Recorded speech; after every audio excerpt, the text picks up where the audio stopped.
Welcome to Friday Night Lives. Bulls. It's a somber edition of this show, and there's just no way to get around that fact. Um, a lot has happened in the past 24 hours, really.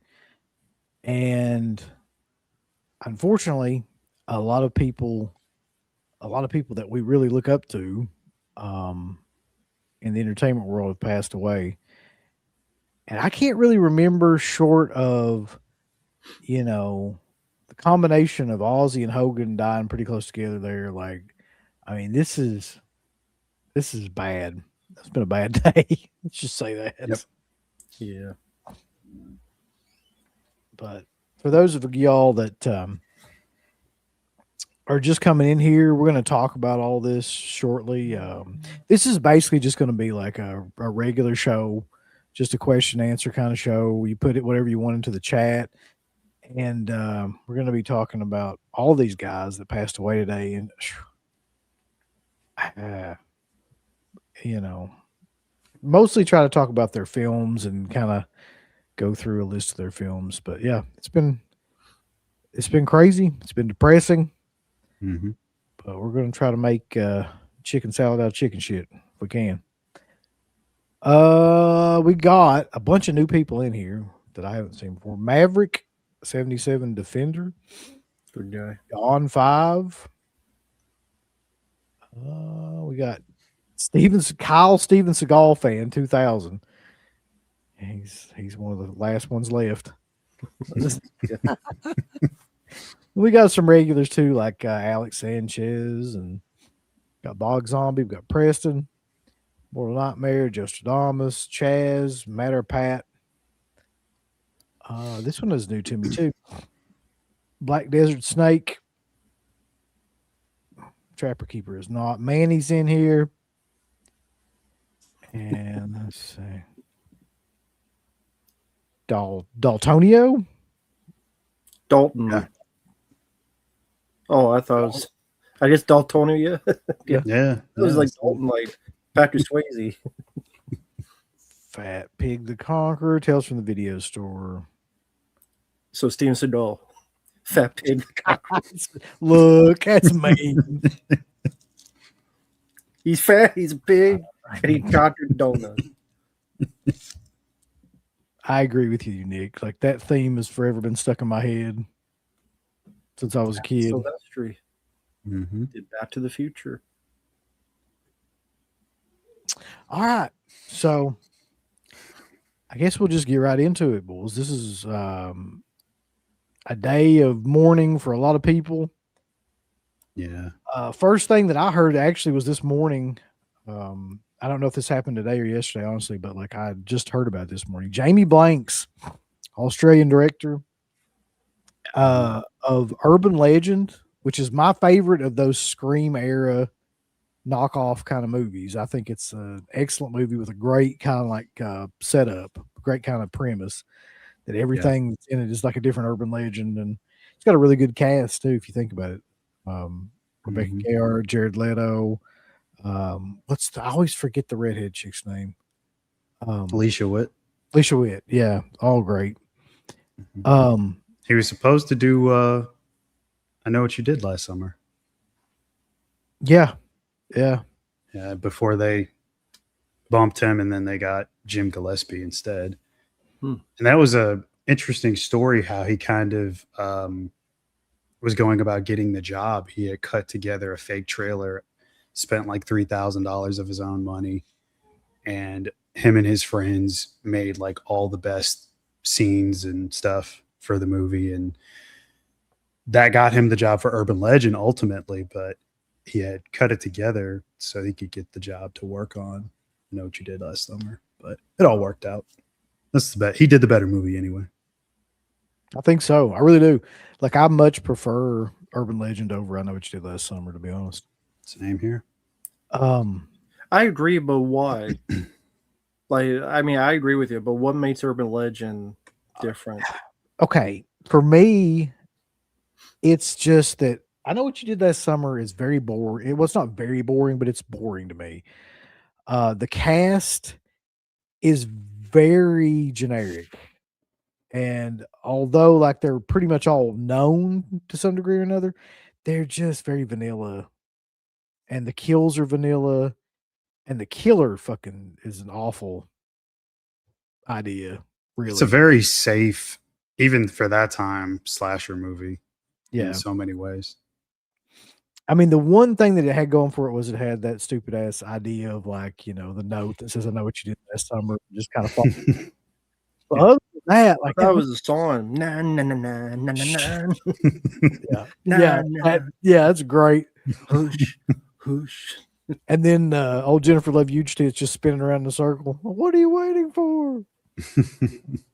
Stop getting dizzy from spinning. But I just never connected that much with that movie. Much more so with Urban Legend because it's more kind of violent. First of all, it's got a cooler premise, which is that every kill is like an urban legend, which is like, right. And you've heard of all these urban legends too, so it's not like they're obscure. Yeah, they did all the classic ones that most people know. Yeah. And it's got Danielle Harris dressed up as a goth girl getting banged and then getting mad at Alicia Witt for busting in on her. Right. She's bipolar in it, which is, well, I'm not going to say anything. Probably get sued. Yeah. Realistic? No, well, let's say it, Rambo. No, she's bipolar in the film. So it's realistic. She's taking lithium. Might be based on fat. No, I'm not saying that. Allegedly. No, yeah, it's alleged. Yeah, it's alleged.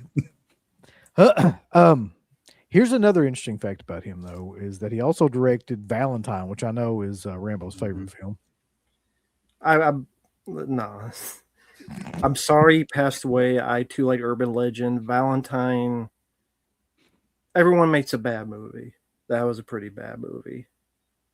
Here's what's weird about that, though. I actually watched that movie like about a week ago. Just out of the blue. I don't know why. I just decided to watch it. And that may have been what killed him. No, I'm just kidding. No, that Jeez. Mark. I was expecting that to go somewhere else. I don't know why. I should have known. Voodoo spell. It opened up some sort of rift and like somebody's watching Valentine. No, I mean, look, it's a slasher film. It exists. Unfortunately for that film, David Boreanaz is in it. If he hadn't been in it, we might be having a different conversation, but he is, and he's just awful, man. Yeah, I mean, you have such a nice looking cast. I mean, that's one of the things that it gets right. It's nice looking women in it. There's no nudity, little to no blood, very basic effects when people do get killed. Nothing super creative about it. The looker of killer is whatever. The Cupid. Right, the Cupid mask. He looks like the Campbell Soup kid. I never put that together. You don't remember the Campbell Soup kid? I remember. Yeah. He looks like he'll kill you for soup. He's gonna fix the alphabet soup killer. Yeah, there you go. Is it the alphabet killer? So now you alphabet soup killer. One step closer. He like spells shit out in your soup, like die right before he kills you. Makes you bleed in your soup, and then the bloody soup. He puts the letters. Yep. Clues for the detectives. He's like a Starbucks barista, but with fucking blood. Detectives, brawny man, and it's got the classic slasher like trope opening though, but there's nothing very memorable about it. I mean, like I said, the women are the only thing that people remember. I would think there's no crazy cool set pieces or anything. That opening. But look, she hid in a fucking body bag. Well, the main opening of Valentine is the Slaughter High opening. That's the part I'm talking about. Yeah, it's basically a direct ripoff. Exactly. The setup for the killer is what's classic. Not the Katherine Heigl bit. Yeah. Okay. Katherine Heigl has the best part of the movie right there. She gets killed like 10 minutes. Right. Yeah. I was So thinking yeah. I was going to have to sit through Katherine Heigl through a whole movie, but that was good. He also directed a movie that a lot of people talk about. I have not seen it, but it's Storm Warning. A lot of people kind of praise that movie as being an unknown. Haven't seen it. I like the film. It definitely surprised the hell out of me because it was one of those, I think, Dimension Extreme titles, and that's where I first Yeah, saw it it back was. on DVD way back in the day, and it surprised me just because so many of those movies were, bad or just incredibly mediocre, and this one just stood out because it's a couple fighting for survival in a remote location kind of horror film. And the payoff in the third act is pretty cool and fun, and there's tension throughout. It's got enough thrilling moments where it's definitely worth a watch. Who stars in it? There's somewhat unknowns, I'd say. Oh, I keep thinking of another movie that stars Luke Perry that has a storm in it. So I thought it was like that when I first, but I guess not. Nah, definitely not. I'm like, is that the one with Luke Perry? It's like, no, that's a different movie. This fucking quote for some reason. Do you remember this movie? Kentucky Fried Movie? Mm-hmm. Oh yeah. Send him to Detroit. He like starts freaking out. I haven't seen that in forever. He like cuts the one guy's head off and like kills the other guy. Then he gets that guy and he's like sending him to Detroit. He starts freaking out. Oh, that's a great movie. I love that movie. Okay. 54 years old, by the way, which is incredibly young. I don't know what happened. I couldn't find any information. I didn't really dig into it that much because I don't think it's that pertinent. But like, that's very young to just pass away. Yeah. So rest in peace, Jamie Blanks. And then I guess like the next one I heard about, which or right around the same time probably, was Nicholas Brennan, who most everybody would know as Xavier from Buffy. Xander, right? Xander. Did I say Xavier? What the fuck? Yeah. Xander from Buffy, which honestly, I don't know that much more stuff that he did. He did a few like sci-fi channel type of movies, some little known stuff, but 98% are just trying to think of Buffy. I mean, Buffy alone, which is ironic because they did a Buffy reboot pilot that was so bad, Hulu said, no, we don't want it.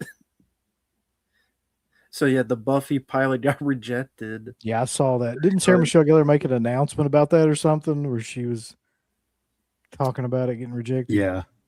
Yeah, like, hey, we're going to try to put it somewhere else. Don't try to find it, like if steal it or upload it somewhere or something if it gets out.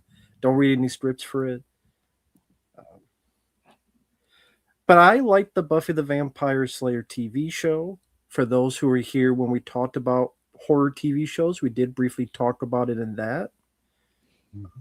That's a show that I did not watch when it came out. I watched it in reruns when it was on. I want to say if it wasn't Sci-Fi Channel, it was somewhere else where it was every day after school. It was that and a few other TV shows I would watch. And because it was on every day, I was able to get through the seasons in a matter of months. But it's a very cleverly written show, and the actors did their jobs well. And some of these actors, I don't necessarily like them in other stuff, but I thought, despite Joss Whedon, however you want to think of him nowadays, there was some talent involved. And yeah, I mean, that was prime era Joss Whedon. That wasn't like new bullshit, superhero Joss Whedon. That was back when he was actually like at the top of his game, writing wise.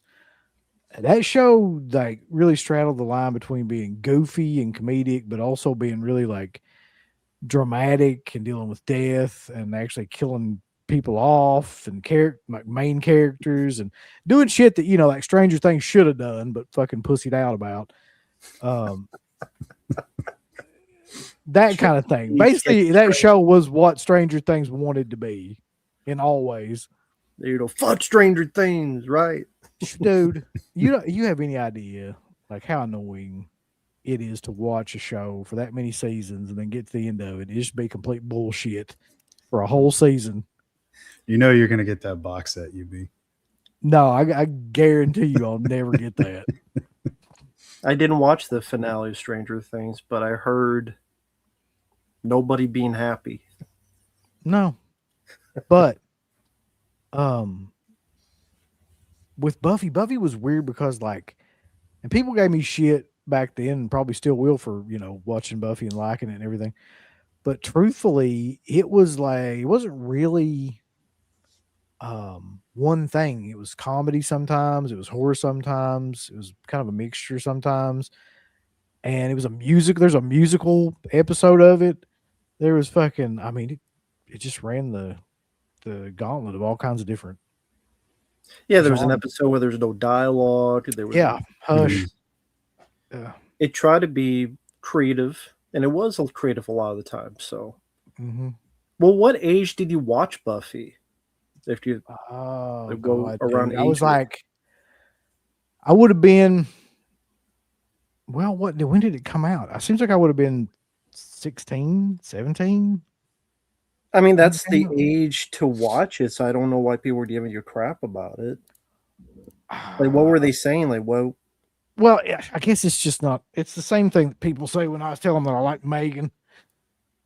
It's like, I think maybe it was like 97. Yeah, 1997 to 2003. So I would have been 16 or 17. Yeah. There's just some things that people, and some people will never like certain types of films, like no matter what, or certain types of shows. But man, that era, that's the same era as the X-Files, by the way, roughly around that same era. And I mean, there were so many good shows on at that time. When you look back at TV at that time, yeah, Pauly Shore show. Was that a real show? Did that actually? It lasted like one episode, and it got canceled. That's about how many episodes it needed to last. Pauly, I think it was called Pauly. Was that on like MTV, like Fox or something? Okay, I think he had something on MTV as well. I remember him being on there. But yeah, totally Pauly. That's how he got into Insane. That's okay. But yeah, it was like a show called Pauly. One episode, I think. So. Jeez. I think what was the other show around that time? It was like a sci-fi show that was really popular. Was Firefly on at that time? That sounds about right. I don't remember what year though. I just feel like there was a lot of shows like that. Sliders was one. Sliders, yeah. Let's see. I'll look it up. But anyway, it was a good time for TV shows. So Firefly was 2002, so that comes a little bit later. Fuck Sliders. You don't like hamburgers? The first season was okay, and then that, if you want to talk about a show that just completely dropped off, yeah. Yeah, that not to get off tangent, but that's a show that just had it didn't jump off a cliff, it jumped off a moon. Yeah. Went to the other side of the fucking galaxy. Jesus Christ. Anyway. So Nicholas Brendan, who I also believe was in his 50s. I'm trying to remember how old exactly he was. Yeah, 54 or 56. Dude, like, he died of natural causes too. I did see that, and I was like, that's rough. I mean, that's very young to die of natural causes. Yeah, that's very bizarre. Mm-hmm. Well, I know he had a lot of issues, substance abuse issues throughout the years. I think around that time he was taking like meditation and stuff as well. So yeah, I know Yeah. that heart defect, I think, too. That might have been a contributing factor. Yeah. And then the one that we're all sitting here we were talking about this before the show went on, and this guy is just like an institution, man, in and of himself. One of the most well-known action stars to ever exist, and somebody that's a staple, I think, probably for all of our childhoods, definitely for mine anyway. Chuck Norris passed away, and dude, I was just like, that's one of those ones like Hogan or somebody, where it's like, it's just that guy's an icon. Mm-hmm. So many movies of his that I've seen over the years and liked, and we're gonna go through them. But somebody already jumped the gun and mentioned Zombie Plane. Yeah, that is going to be his official last movie. Yeah. But yeah, yesterday he was in the hospital in Hawaii. They said he was getting better. And Mark and I were actually talking before the show where I just individually we had the same thought where, I don't know, maybe we both have that cynical brain that sadly realistic but cynical brain where it's like, okay, they're saying he's getting better, but I have just this thought, this depressing thought, something bad's going to happen, and then woke up today, did some stuff, opened up my phone on Facebook. I got like 8 messages. I'm like, oh no, I don't usually get that many. Either more than likely it's just someone passed, and then lo and behold, and I'm like, oh man. And it's been a bummer of a day. I mean, I've been bummed the whole day. For those interested, I did do a video on my channel about it. But I mean, it's a reflection of mortality. It's a reflection of the times where there's another thing we talked about before where, whatever genre you're in, 80s, 70s, the 90s, as they're getting older, you see them leave this place more and more so. As a guy whose number one genre was action, this is one of the first early action guys who were action heroes I grew up with.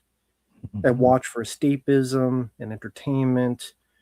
The Stallone, the Van Damme, Schwarzenegger, Dolph Lundgren, etc. And this was the first for me that passed away, and it was a bit fucking bummer. It still is. Because he seemed like a very nice guy. You heard nothing bad about the guy. He seemed like a genuine good soul. I liked a lot of his movies. Yes, as an actor, he was not Gene Hackman. He was not Al Pacino. We all know that. No. But for me, what I liked Chuck Norris was good as playing Chuck Norris. I liked his stoicism. I liked his presence. Man, a few words. Good at martial arts. And how people view him as an actor, you can't teach presence. I think the guy had presence that carried him as a movie star. I did not watch much of his TV show, but I had to look back, and I'm looking over here because I have some of his movies over here that I still love a lot of his movies. Are they all flawless? No, of course not. But a lot of them are fun, entertaining, escapism for different reasons. Doesn't mean every film was great, but honestly, his filmography, there's a lot of his films I do quite like. Mm-hmm. And he's a guy that, he did his TV show, but he kind of knew when to quit and retired and had a good last shelf of his life. I mean, he came out and made a handful, but it's not like these other guys like Steven Seagal who made like 7 movies in 1 year and like gets more embarrassed. Yeah, he's like sitting down in all of them too. Yeah. And this guy is a legend, is an icon. Always will be, forever be. So it's just repeat myself, one big bummer. Fucking sucks. Yeah, he's a part of a breed of action star that doesn't exist or barely exists anymore. Won't be another Chuck Norris. No. Yeah, and he was a man's man, like action star. I don't know how else to say it. Like he, like you said, he exuded a certain aura and um, stoicism that somehow translated into a charisma that was very unique, and he pulled it off. And you say you didn't watch his TV show. I'm assuming you were talking about Walker, Texas Ranger. Walker, like I know of the show. I've seen many of the clips that were on Conan O'Brien and stuff. Yeah, Haley Joel Osment. I got AIDS, I think he says, or something. yeah, Oh, that's Walker right. said I had AIDS. yeah. I remember those clips, but I never watched the show. Just more as movies. I mean, for me personally, I mean, I grew up watching that show, not religiously, but whenever it was on, I would sit down and check out a few episodes. And it doesn't really hold up. And to be honest, even back then, it was very camp, but it was fun. That sort of 90s TV action style I just like because that's what I grew up with, and very, very nostalgic for me. They even did a Walker TV movie as well, 9 seasons. So it was a very successful run in the show. And his films as well. I grew up on Sidekicks. That's one of my favorites of his. Always loved that one. I mean, I was just talking about that one before. Yeah. Like that was one that I just always vibed with because it's got the idea of the kid who's kind of like the introvert that has this really rich like imagination, and he keeps like either that or he's schizophrenic. I don't know which, but he keeps having like these like hallucinations about Chuck Norris, being like his buddy or whatever. And well, isn't it like he's literally talking to someone that's not there on the rope? Yeah, yeah, sort of daydreaming kind of thing. Yeah. So I mean, he'd be meditated. Yeah, you can take that for however you want, but yeah. This fucker's crazy. He's talking to the air. Yeah. The one that resonates with me from my childhood though is Delta Force, and I don't know why that is, but that one was just so all over the place at that time when I was growing up that like you had to. Every kid had to be like a part of that in some way or another. Like that idea, like having a team that just went in and, you were like this mercenary team and just kicked everybody's ass. So I was telling Rambo before this, like there's a scene in that movie where he's got like a dune buggy or whatever, and he's riding around in it, and I used to like have a go-kart and I would just pretend that was the same thing and like drive around and fake shoot people and shit.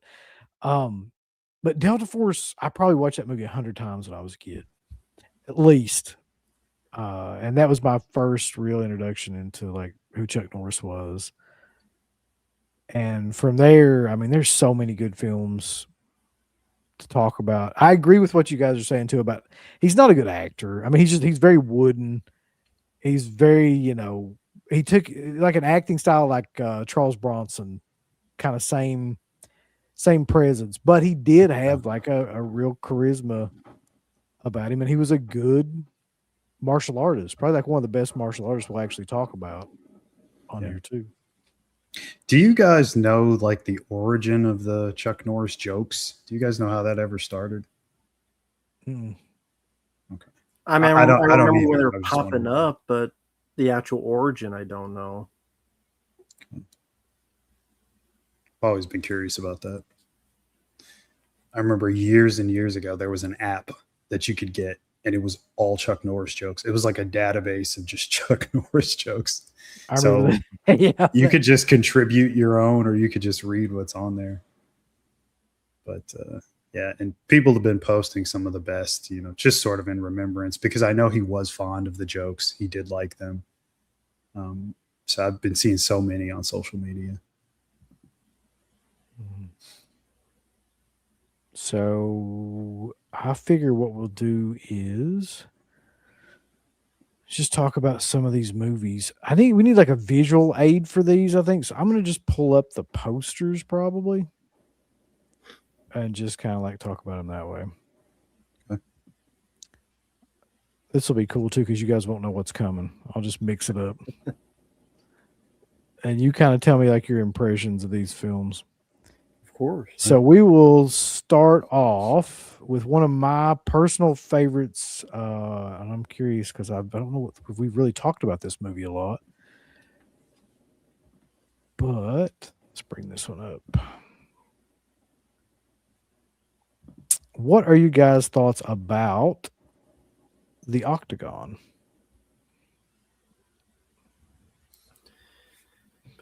That's funny. The first time I saw that was actually when I worked at a video store called Mr. Movies, and it wasn't even a DVD case. It was literally just like a piece of paper slip that they put the disc in. And it was like $2. I'm like, okay, I'll check this out for $2. And I think that's the one where there's like this weird narration echo thing. Like he's narrating as this echo effect that's really annoying. But the third act, he gets to fight a bunch of ninjas. Yep. And that's pretty fun. And the ending kind of reminds me of what they would do in American Ninja, where it's like this compound with all these ninjas and he's fighting everybody and stuff. Out of his early ones, there's fun to be had there. I think Lee Van Cleef was in it as well. He is. I was going to mention that. Yeah. It's not one I revisit often, but like he said, like the third act, there's some fun stuff. I didn't grow up with it. It's okay. It's a lot like slipping my mind right now. Way of the Dragon.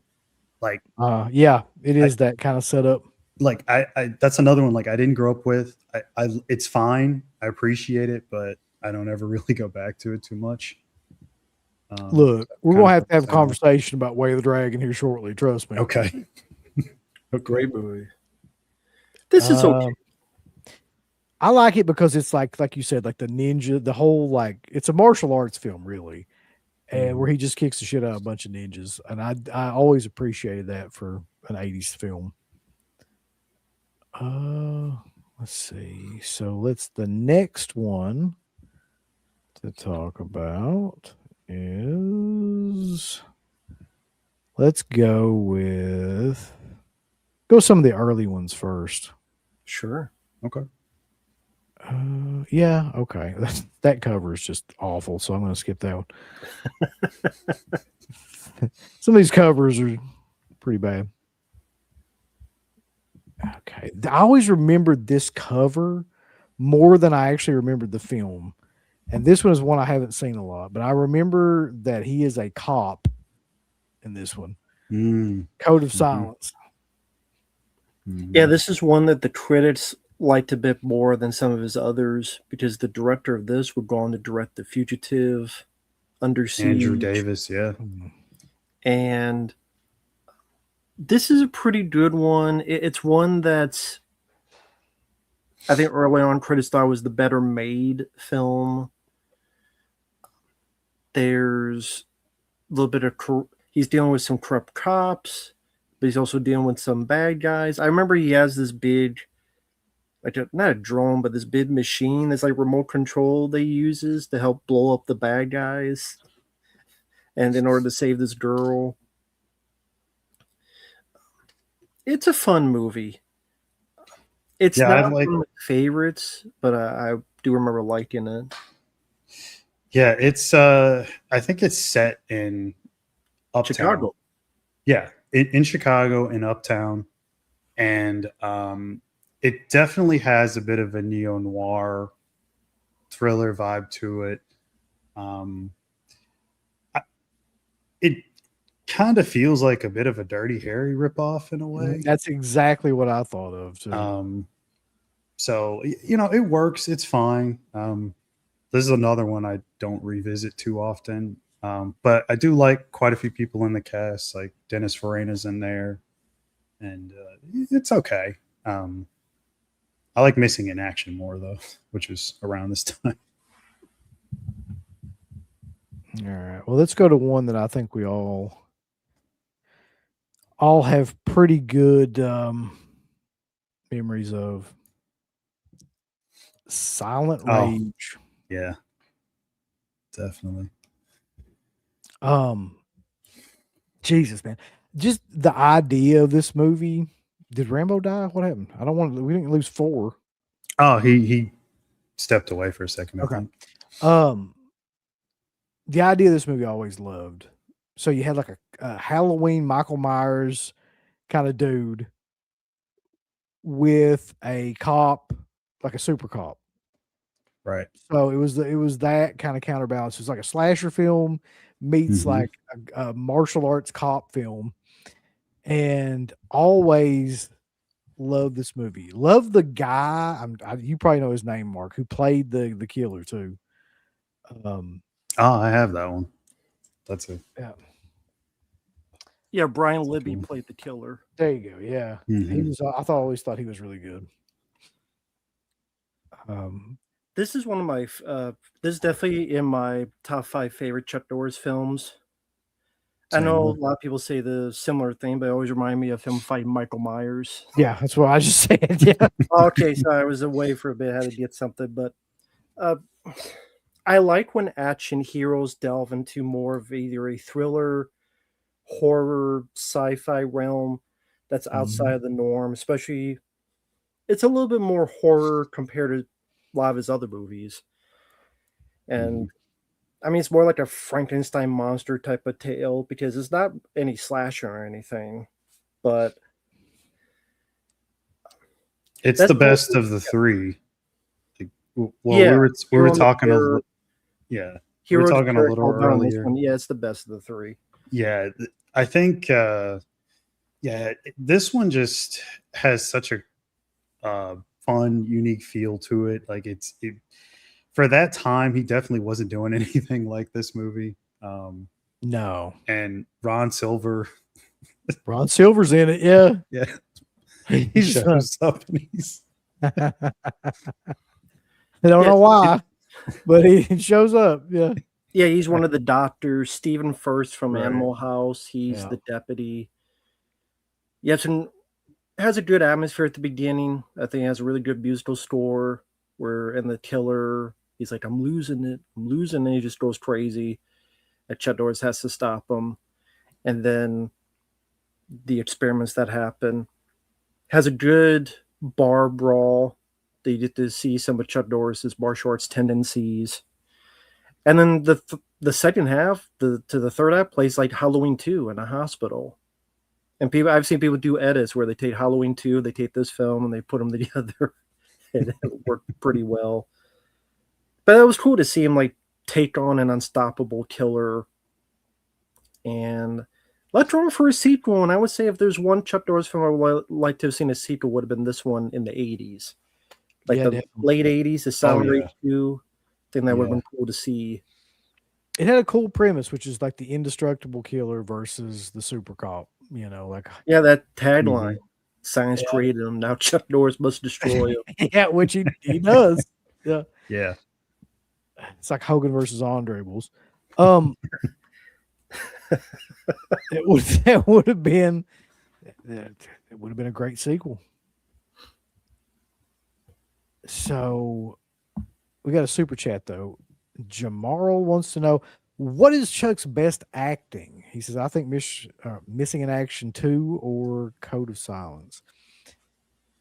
That's a good question. I mean, my favorite role of his, we'll get to, is Firewalker, just because he got to show a different side of banter, Louis Gossett Jr., humor, got to play a different type of role. So I thought that was refreshing to see. It's one of the reasons why I like the film so much. Yeah. So for me, it'd be that. But of those two, I'll probably go Missing in Action 2, which I always liked. Oh, is he just he's saying I think Missing in Action 2 or Code. So I was thinking just any Chuck Norris movie. So for me, for some reason, when I think about like all of his films and the one that's like the most memorable in terms of like lines and his acting, it's Invasion USA. Of course. Yeah, I could see that. If I had to pick of the two he had listed, I'd say MIA 2. Trying to think of the other films. This was his best acting. I don't know. That's kind of a tough one. I do like Firewalker though. That, like you mentioned, that was a turn in a direction nobody could have predicted for him. A lot of the comedy bits I do like. I don't know if I'd say that's his best acting though. I don't know. But look, we need you to pick immediately. And I want you to rank his acting performances while we're at it. I'll get right on that. Preston has an interesting question. Uncle Bill, random question. It is very random considering we're talking about Chuck Norris. What is it like in Kentucky? I'm interested in going to Kentucky for tourists. My style of Texas cowboys and Indians. What's it like in Kentucky? Depends on what part of Kentucky you go to, I guess. Like if you go to central Kentucky, it's just like a city. It's like any kind of metropolitan like area around Louisville and places like that. If you go to western or eastern Kentucky, it's a lot of mountains, a lot of rural areas, and fucking people that'll shoot you. So be careful. Good luck. Right. Deliverance. Yeah, it's just like that. Let's see. Okay, what would be next? So Silent Rage is one of my top three or four Chuck Norris movies. We never talk about this one, so I'm curious what you guys think about this one. This is the Western. This is the Chuck Norris Western, really. Mm-hmm. Lone Wolf McQuade. Definitely the big inspiration for Walter, Texas Ranger. Mm-hmm. I think him and the director had a falling out because the director thought he was going to get credit for Walter, Texas Ranger. Because I think it originally was supposed to be a Lone Wolf McQuade TV show, but then it became just Walter. Because, I mean, they're both Texas Rangers, among other similarities between each other. I never even put that together. That's interesting. But this one I always enjoyed. I mean, I like the Western motif, the whistling at the beginning, the was it the actor who was in Penitentiary? I forget the actor's name. He was the lead on Penitentiary. He's one of the like FBI agent or something. Leon Kennedy. Leon Kennedy. Yeah, Leon Scott Kennedy. Yeah. Isaac. No, Leon Isaac Kennedy. Okay, sorry. Leon Isaac Kennedy. I like the guy who becomes his sidekick. He was the guy in Night of the Comet. I forget his name. I wouldn't even know his name to tell you. But for those who remember Night of the Comet, he's the guy who comes in that gets with the two girls and helps them out. You know who I do remember from this movie, though, who I don't recall seeing in anything else except this and Friday the 13th, is Dana Kimmel. That's right. Plays the daughter. Yeah. But it's a really fun movie, though. It's like, it's just like a Western. He's got like a 44, I think. I mean, he's a Texas Ranger, so it's more of like a modern cop Western movie. With him and his truck get buried, and he's got to get his truck out in a pretty badass scene. There's the showdown at the end. David Carradine. Now, granted, David Carradine couldn't fight for shit. So, like, yeah, but it was. I mean, I remember hearing that Chuck Norris said that if Bruce Lee was alive, he wanted Bruce Lee to play that role. Because it'd be like Bruce Lee got the win, Way of the Dragon. So, hey, you do the favors for me, like a wrestling. Yeah, that's what I was thinking. That put him over. Yeah. It would have been awesome to see if that could have been, would have been an amazing rematch. I mean, that's what should have happened. Bruce Lee was with us, the rematch. But definitely one of the early films I saw that got me into Chuck Norris was Louisville McQuaid. Really decent film. Mm-hmm. This is true, Justin. A lot of people don't remember this, but like, do you Yeah. remember? I think it was the Undertaker. Like the Undertaker was in that match, and Chuck Norris was like Mhm. a body. He wasn't a bodyguard, but he got called down to the ring for some reason in the middle of the match. I can't remember why. Yeah, they gave him a certain title. I forget what it was. Yeah, but he does have an actual wrestling connection. Now that I think about it. Yeah. So Lone Wolf McQuaid, and then let's see. Let's pick another kind of. I won't say it's obscure, but it's probably one of the lesser known ones from from his filmography anyway. A lot of people like this one. I'm not positive that I've seen this movie in the past 20 years, to be honest. But this is The Hero and the Terror. Mm-hmm. Definitely in the realm of being a thriller. Not quite horror like Sound Rage, but still has a little bit of element where the killer hides in this theater and likes to strangle and break necks of women. And his name is the Terror. It's Simon Moon, though, which I thought was a good Yeah. name for a villain. Simon Moon. Simon Moon, yeah. As the guy who was one of the villains in Superman 2. He was the big mute guy in Superman 2. Forget the actor's name, but definitely a big. Oh, I know. Yeah, I know who you're talking about now. Yeah, it was Terrence Stamp, the girl, and then the big guy. That's him, and big intimidating guy. I like the fact he was hiding in the theater, and I like the way they used the theater in the third act. Has a little bit like dark, your action hero going through dark corners, mystery element to it. It's definitely one of his more attempts at acting, where he met with Simon Moon before. There was a close call where he got lucky defeating the guy. So he doesn't like being called the hero because it was luck that he defeated him. So Simon Moon gets out of jail, and then they think he's dead, right? Yeah, they think his is like a truck breakdown. It goes off a cliff, but he survived. So yeah, they think he's dead, but he knows he's still alive. Steve James, a guy who was in the American Ninja films and Avenging Force, he was in this one. Because he was in the Delta Force. He appeared in a few Chuck Norris movies. Yeah. He's not in it too long, but always nice to see Steve James. Mm-hmm. Like I said, I like this one, but it doesn't have much action, so it's not the most beloved film. It's not going to be everyone's cup of tea because there's very little action in the movie, very little. And like I said, that's going to disappoint people. It's not going to be. I could see people find this boring, but again, I like it for the.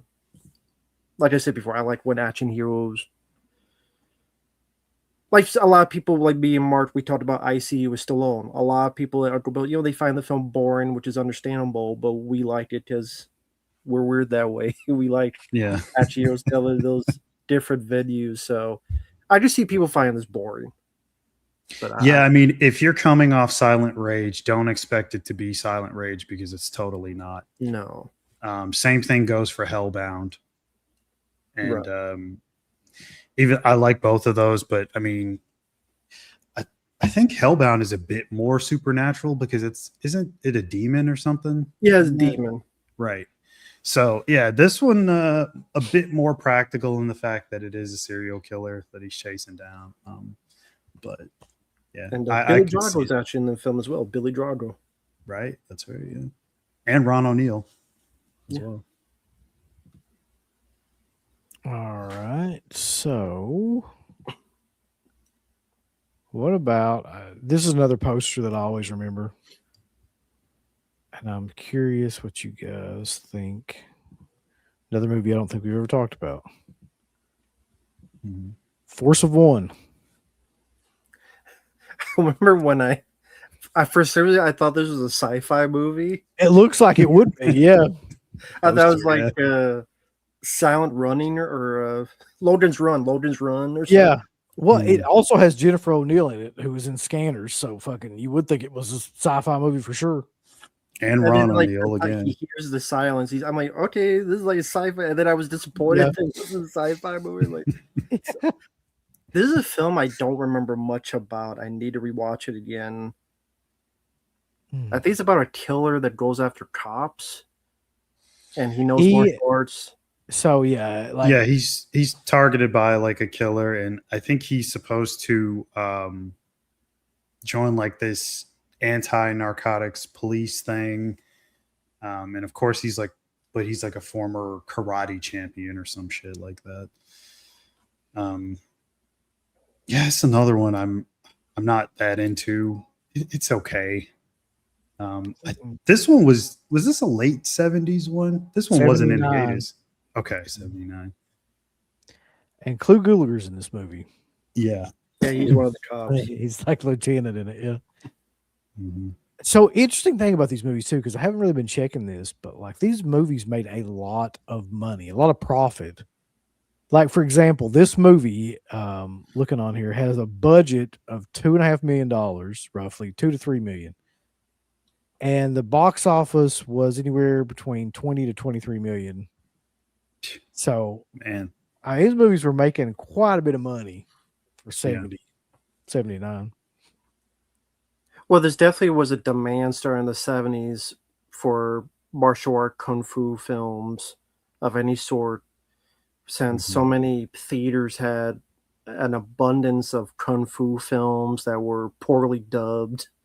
And of course, then Bruce Lee, and that opened up a whole realm, and then people wanted to capitalize it. And Chuck Norris was one of the few that was able to succeed in that and have a lengthy career. There are a few people that tried and they didn't last nearly as successful as Chuck, but yeah, that doesn't surprise me that they made a lot of money, those movies. Yeah, it was a popular genre there for a while. That I mean, the action hero genre, not really anymore, but it was. I'm trying to see if there's any more. Oh, come on, yeah, new Spider-Man coming out. Oh shit! That's action, right? Yeah. Got the Punisher in it. PG-13. Tries to curse and gets his mouth webbed up. I can't think of anything I'd least like to watch. Mighty Gyllenhaal. That's true. That Bride movie or whatever, that'd probably be it. Or Frankenstein movie or whatever the fuck. Rather take an ass whipping than watch that. Here you go, Rambo. Put it over. So we talked about this actually before we were on, just discussing briefly before the show. And actually, this is one of the ones I did watch recently, Firewalker. And it's my personal favorite. It did not do the best when it came out. It's definitely a lower budget version of Indiana Jones. Definitely. But I'm a sucker for those adventure movies, whether kids' films like The Goonies or Indiana Jones trilogy, among other films, looking for lost treasures, etc. I like the villain. It's Sonny Landham. Can't go wrong with Sonny Landham. I like the band. Yeah. Chuck Norris. Get your ass out here. I'll whip your damn butt. You got the girl from Flash Gordon. Get her, Melody Anderson, the 1980 Flash Gordon. Yep. You got Chuck and Louis Gossett Jr. Sadly, both of them have passed away. I like their back and forth with each other. Where the beginning, where they're just driving through the desert and they get tied up, and what like Louis Gossett Jr. starts getting ants in his pants and he's like freaking out, and then Chuck has to break the glass and cut the ropes out, and just all the banter they have throughout is a lot of fun. Has a great fight sequence in a bar where Chuck Norris just kicks everybody's asses. And you are right though. This may be the most fun Chuck Norris movie. Overall, it had like a buddy cop kind of vibe to it. I mean, I know they weren't cops, but I mean, it had that kind of vibe to it where they're friends giving each other shit throughout the whole thing. And like, it was one of the only ones where he was really doing anything like sarcastic kind of humor wise. which I guess he thought didn't work because he never really did it again that I can think of. I mean, he did goofy ass humor like in Top Dog and shit like that, but not really like this. And funny enough, this year's the anniversary of that film because it came out in 1986. Yeah. And yeah, I like that his character wasn't good with guns. He was only good with knives, and that made it a bit different. I like some of the lines where he's making fun of Louis Gossett Jr. He's like, "Stop being a dadgum sissy. Don't call me a sissy." Or before he starts to fight, he puts his gum and puts it in Louis Gossett Jr.'s hand. And he's like, "What are you doing?" And then after the fight gives it to him, he's like, "Nah, I got a new piece of gum." It's like these little things as a kid that just I was attached to. And like you said, just a whole lot of fun. Just liking these two guys. Louis Gossett Jr. I knew of from The Punisher and Iron Eagle. Of course, Chuck from the films we're talking about. Sonny Landham I knew from Predator. So seeing all these people in the same film. Major, there's something over in them damn trees. Over. I'm Sonny Landham. No, I'm sorry. I have to do that anytime anybody brings up Sonny Landham. And of course, J. Lee Thompson, who did a lot of those later Charles Bronson films, like 10 to Midnight, I believe, and Murphy's Law and such. This is a canon film. So it's in that realm. A very competent director. Doesn't have as much action. Do wish it had a bigger budget like Indiana Jones. Speaking of John Rhys Davies, Sala himself, he's in the film, which is cool. So, like I said, very fun movie. Very enjoyable. And yeah, when I heard the news, this brought a smile to my face, and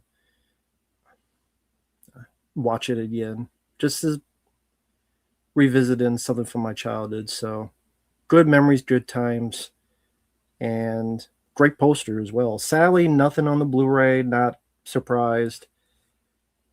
But yeah, underrated film in my opinion. Just fun escapism. I was just talking about this. That I was reading this, and there's a quote in here, right? This is what Chuck Norris said about the movie. Whether I do more lighter type films beyond this will be determined by how Firewalker does. The audience tells you what you'll be doing or not doing. Like Stallone, he'll never do Rhinestone again. So I guess because it was a flop, he was just like, I'm never doing that again. Just keep being serious as shit. So yeah, it got rejected from the public. They didn't really like what he did, how he acted, how goofy he was. They didn't think it was that good of a film. So for his eyes, he was listening to the audience, and he did, like you said, the more straightforward action films. Yeah. I do know that was a bit of a point of contention with people around that time. Do you think it was too derivative of something like a Romancing the Stone or Raiders, or is that part of why you like it so much? That's part why I like it so much, because I'm a sucker for those kind of movies. I mean, so many films can be derivative. It's just that was their take on it. I mean, Cobra, right. You just say it's derivative of Dirty Harry, but I love Stallone's take on Cobra. You just say Under Siege is derivative of Die Hard, but I liked that different take on it. Or, I mean, when you look deep into it, anything could be derivative. Again, sadly, it didn't have the budget of Indiana Jones to have like bigger set pieces, but again, I mean, man, so many films were ripping off Raiders of the Lost Ark that it, you know, you could. There's probably 20 of them. So I don't feel like, I don't know. I don't feel like that was a bad thing. That's just kind of the way that movies happen. Like something big hits, and then like a million films kind of copy the same formula. Yeah. But we got a super chat. Movie Jackie John says, it's funny how canon films always get a lot of shit, but they put out so many entertaining films. This, Texas Chainsaw Massacre 2, Master of the Universe, Over the Top. Yeah. I think we're all pretty big fans of canon. I love canon. Yeah. Yeah, canon films, big fan. Big fan. And there were a few super chats before that as well. At least two. One from Bobby, one from Jamarol.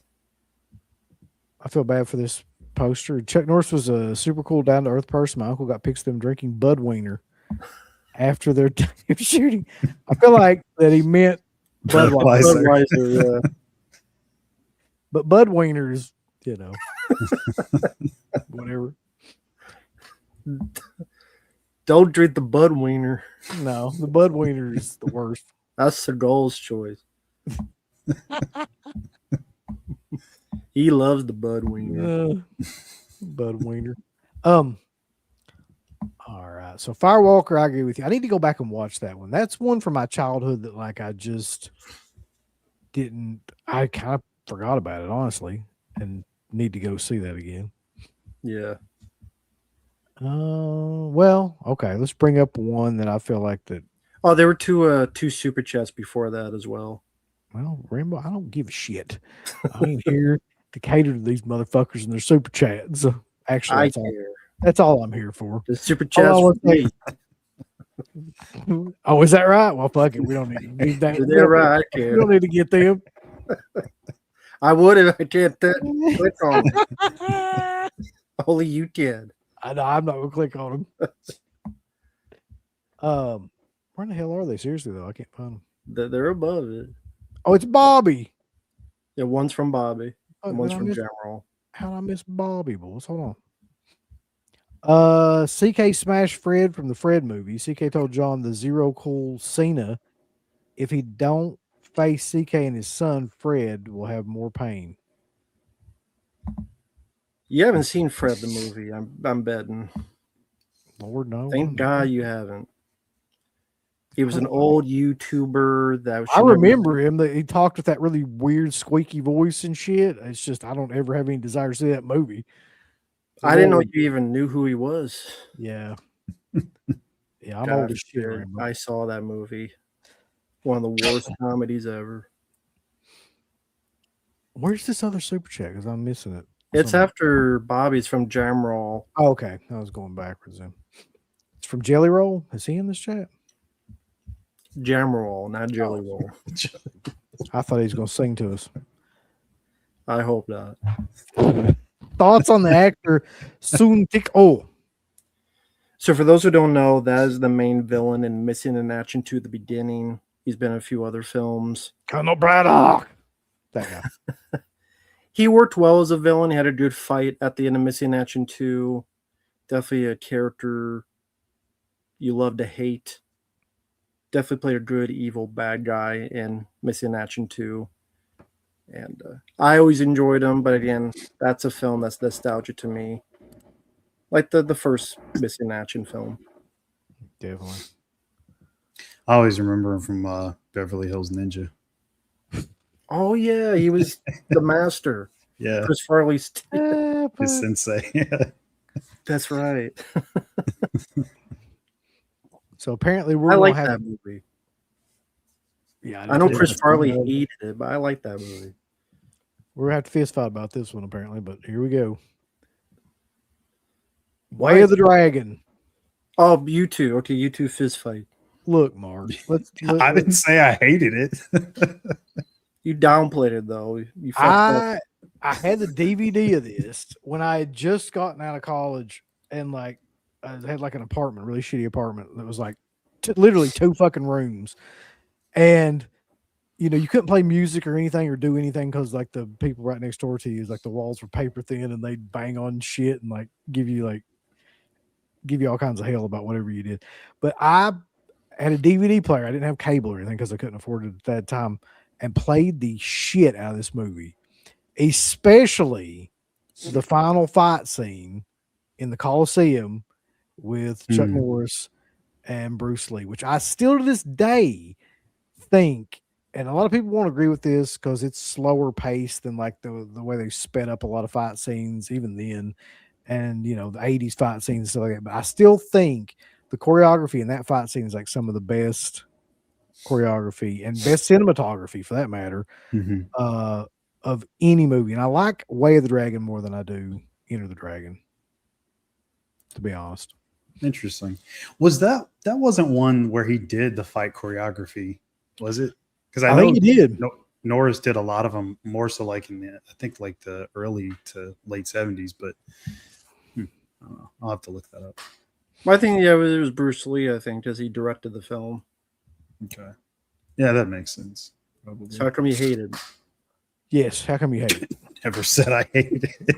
Let's get right down to it. It's nothing to hate. Come on, it's supposed to be a fight, Mark. Defend your opinion. Defend your honor. I said I liked the movie. I don't know what you want Mark to Bill say. says you fucked up. What don't you like about it, Mark? Let me see. Maybe some of the bits of comedy. It's like there is some comedy to it. So you don't want any humor in your heart. No matter what you say, In my you heart. see it in your heart, in the cackles of your heart, Mark. Can you find a place for Way of the Dragon, please? Oh, of course. Sure. No, so the opening of the movie is kind of weird because it is like Bruce Lee comes in and he like these guys are roughing up the guy who owns this, what is it, like a store, I think, or something, or like I don't know what the equivalent of it would be, but he owns like a restaurant or a store or something like that. Yeah.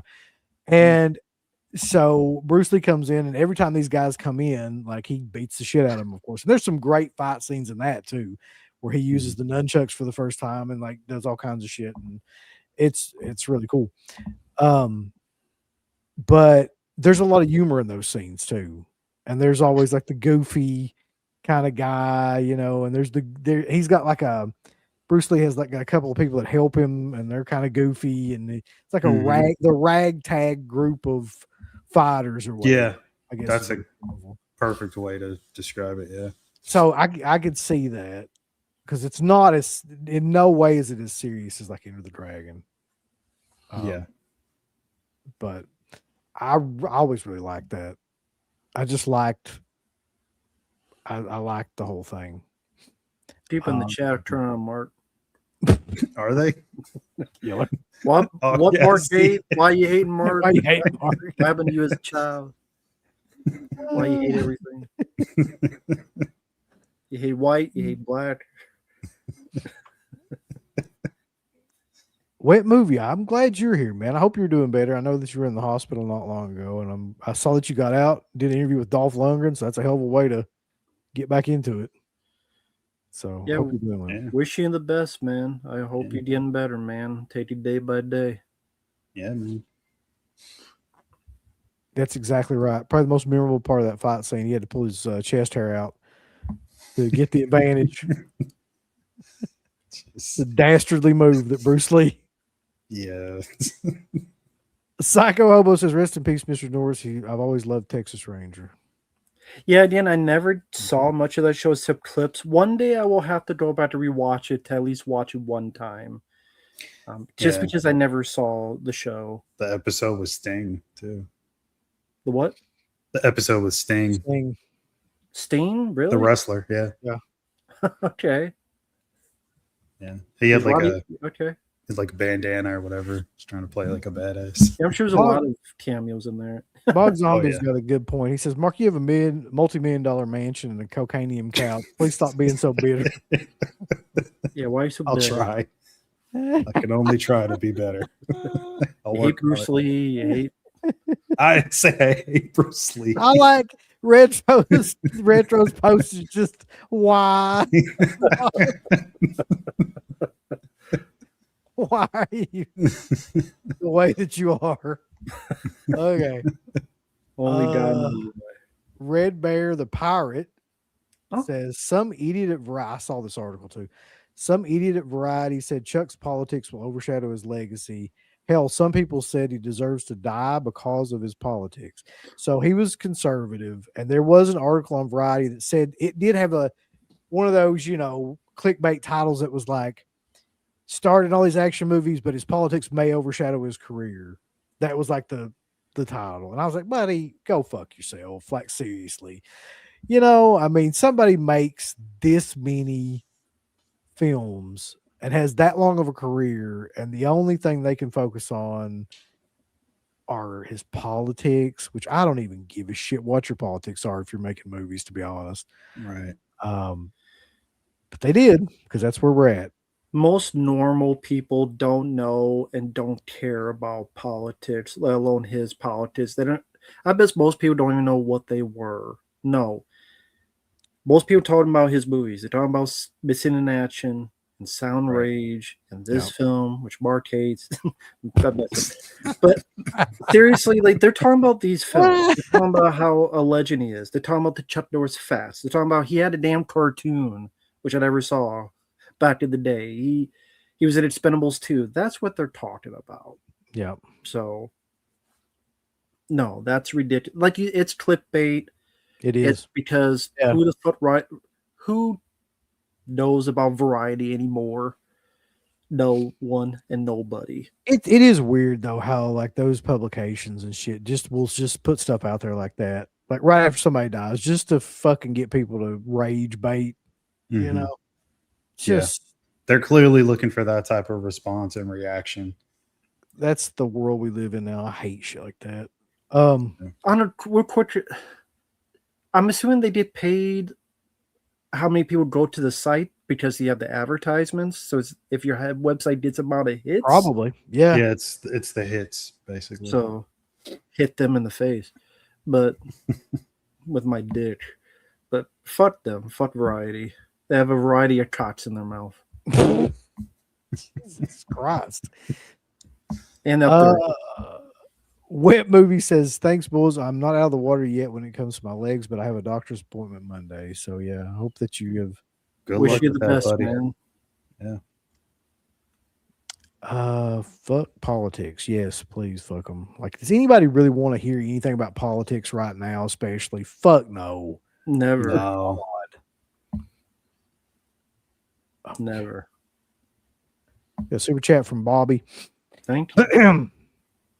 CK is Finn Gooley. Uncle Bill is Sammy Terry. That would be the one I would prefer, honestly. Matt as the guy from Mystery Science Theater 3000. Great. Mike OCP is Bill, the cartoon creator. Mark as Toonie Red Tuna. Toonie Red Tuna. Okay. John is Mr. Quizzer. Fabio is detective about to retire. I gotta look up Toonie Red Tuna. Yes, please do. Yeah, Toonie Red what the Tuna. hell is that from? It's a red colored puppet from Tune In With Me. Sarcastic, tuna loving character. Has personas like Tupid, the red tuna of love for Valentine's Day. Is this from like a TV show, a cartoon? Like A Me TV morning cartoon show. Yeah, never heard of that. You're a tuna loving red colored puppet. Fucking hate At tuna. least they didn't say you're a black puppet. Yeah. This is profiling. Was better than being part of Spike Lee. All right, you ready for the next one? I actually watched this one today. I don't know how familiar you guys are with this one, but this one is another one from this early period. Where the fuck did I put it? There it is. Good Guys Wear Black. That's one that I don't remember much of. The vaguest memory is I wasn't really into it back in the day. I just remember the scene that's on his sunglasses kicking through the windshield. Yeah. So this is actually the movie that kind of, well, he did Way of the Dragon first, and people noticed him in it. But the movie that really like put him over as like a top, it was this movie. This was the first movie he really carried and really kind of like did well. And he plays like he's a an ex-Vietnam veteran. And he does this job in Vietnam, then he gets like put on the CIA's hit list, and it's just him like trying to like keep from getting killed by the CIA. The Black Tigers. Yeah. Mm-hmm. I like it. It's a very slow paced movie though. Okay. I don't really think they figured out the formula of like what in 78 about what these movies would really be like. So there's some of it that like reminds you of stuff, but that would come later in his movies, but it's fewer and far between in this movie too. Yeah. I'm pretty sure this is one of the ones that he did some choreography on. So I do remember his brother being in the movie as well. Of course, his brother would go on to direct films. But it's I'm starting to see a pattern. I didn't really realize this before, but a lot of the 70s stuff is just okay for me. Like I guess I'm more of an 80s and 90s Chuck Norris guy. But yeah, this one's all right. I don't ever go back to this one. Well, I'm going to need you to open your heart up to the 70s Chuck Norris films, buddy. That's what I'm going to need from you. The other thing I think of is that in Expendables 2, they have a reference to this because his character's name is Booker. Same name as this guy, Chuck Norris. But he goes... Oh, sorry, go ahead. He goes by the Lone Wolf, right? Yeah, but his actual name is Booker. But yeah, the Lone Wolf McQuaid. Exactly, right. Booker. That's because that's what I always thought it was a play on, but yeah. Yeah. Do you know if this is true? Because I'd never ever heard this, but let me see if I can find it again on here. Where in the fuck is that? Somebody said that at one time or another, John Carpenter wanted to work with him. Here we go. I read John Carpenter wanted to work with Norris, but they snubbed him. I never heard that. I don't know. Yeah. I don't know. What the hell would he have been in? I don't know. But that would have been awesome.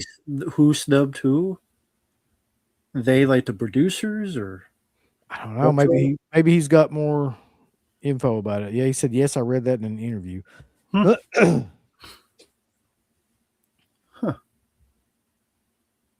All right. Well, Phantasm Matt says, hey, Bulls, just met Vera Sorvino and got 5 Post-it notes. I'm selling them for $75 a piece. Hit me up. I just went to the Discord like before coming on just to check what was going on today in there, and like I thought that I read that wrong or something. I didn't want to say anything. Is that Post-its? Really? That's what the fuck we're doing now? That's what it fucking said on her thing. Post-it notes, signed Post-it notes, $20. Listen, I got into it again today I don't want to get too far into this because it's just going to piss me off even more. I got into it again today on that thread that will never die about conventions. That thread's still going on. And there's a thread. Which thread? It's the one that Crater posted about a lot of the stuff that we were talking about on that video. Yeah. There's a lot of people on there, in my opinion, just coming up with some of the lamest excuses that I've ever heard for like why, the things are just fine the way they are and things should continue to be the way that they are. And I'm just like, I posted like a fucking thesis on there because I just got so kind of pissed off about how nonchalantly they're acting about it. But yeah, this whole convention thing is just crazy to me. How do they rationalize it? I know not to go off tangent, but I'm just curious. How do they rationalize it? Well, I swear to God, to give you an idea of one of the arguments that they were like posing in that thread, one of the arguments was they have to charge that much because that weeds out all the people that don't have a lot of money, so the line isn't that long. So in other words, they're pricing out poor people and basically to keep the line down, they have to. I'm not kidding. That was an excuse in my opinion. That sounds so made up. Like somebody no, not by you. But they were just they were dead serious. I'm pretty sure. Anyway, there were other excuses like I heard just a bevy of excuses that none of them that I think hold any water, but like inflation, which I prove that that's not true. I mean, shit goes up, but it doesn't go up as high as that. Like if you're just following basic, inflation. Another argument was that it was basically like a luxury item. So, and essentially it was just for like people that could afford it. It's not meant to be for the common man. A lot of people seem to be taking the approach that WWE is taking at this point, which is like just pricing out everybody. The only difference is that as far as I know, conventions aren't like they don't have a board or stockholders or anything like that. There's really no reason for them to be doing this other than they're just greedy. Yeah. So anyway, there's my spiel on that, and you can go over and read that post, another post that I've made about it, because I think it's all just a bunch of bullshit. Post-it note thing is kind of funny because the inside joke related to her movie Romeo and Michelle. Oh, okay. So I actually- haven't seen Romeo and Michelle. Oh my god, I forgot. It actually about that. has a basis to it. It's still a horrible idea. sounds like a bunch of jot sniffers. History is Satan. What? All right. Let's just move on. History is Satan, you mean? But son of a bitch and fucking shows.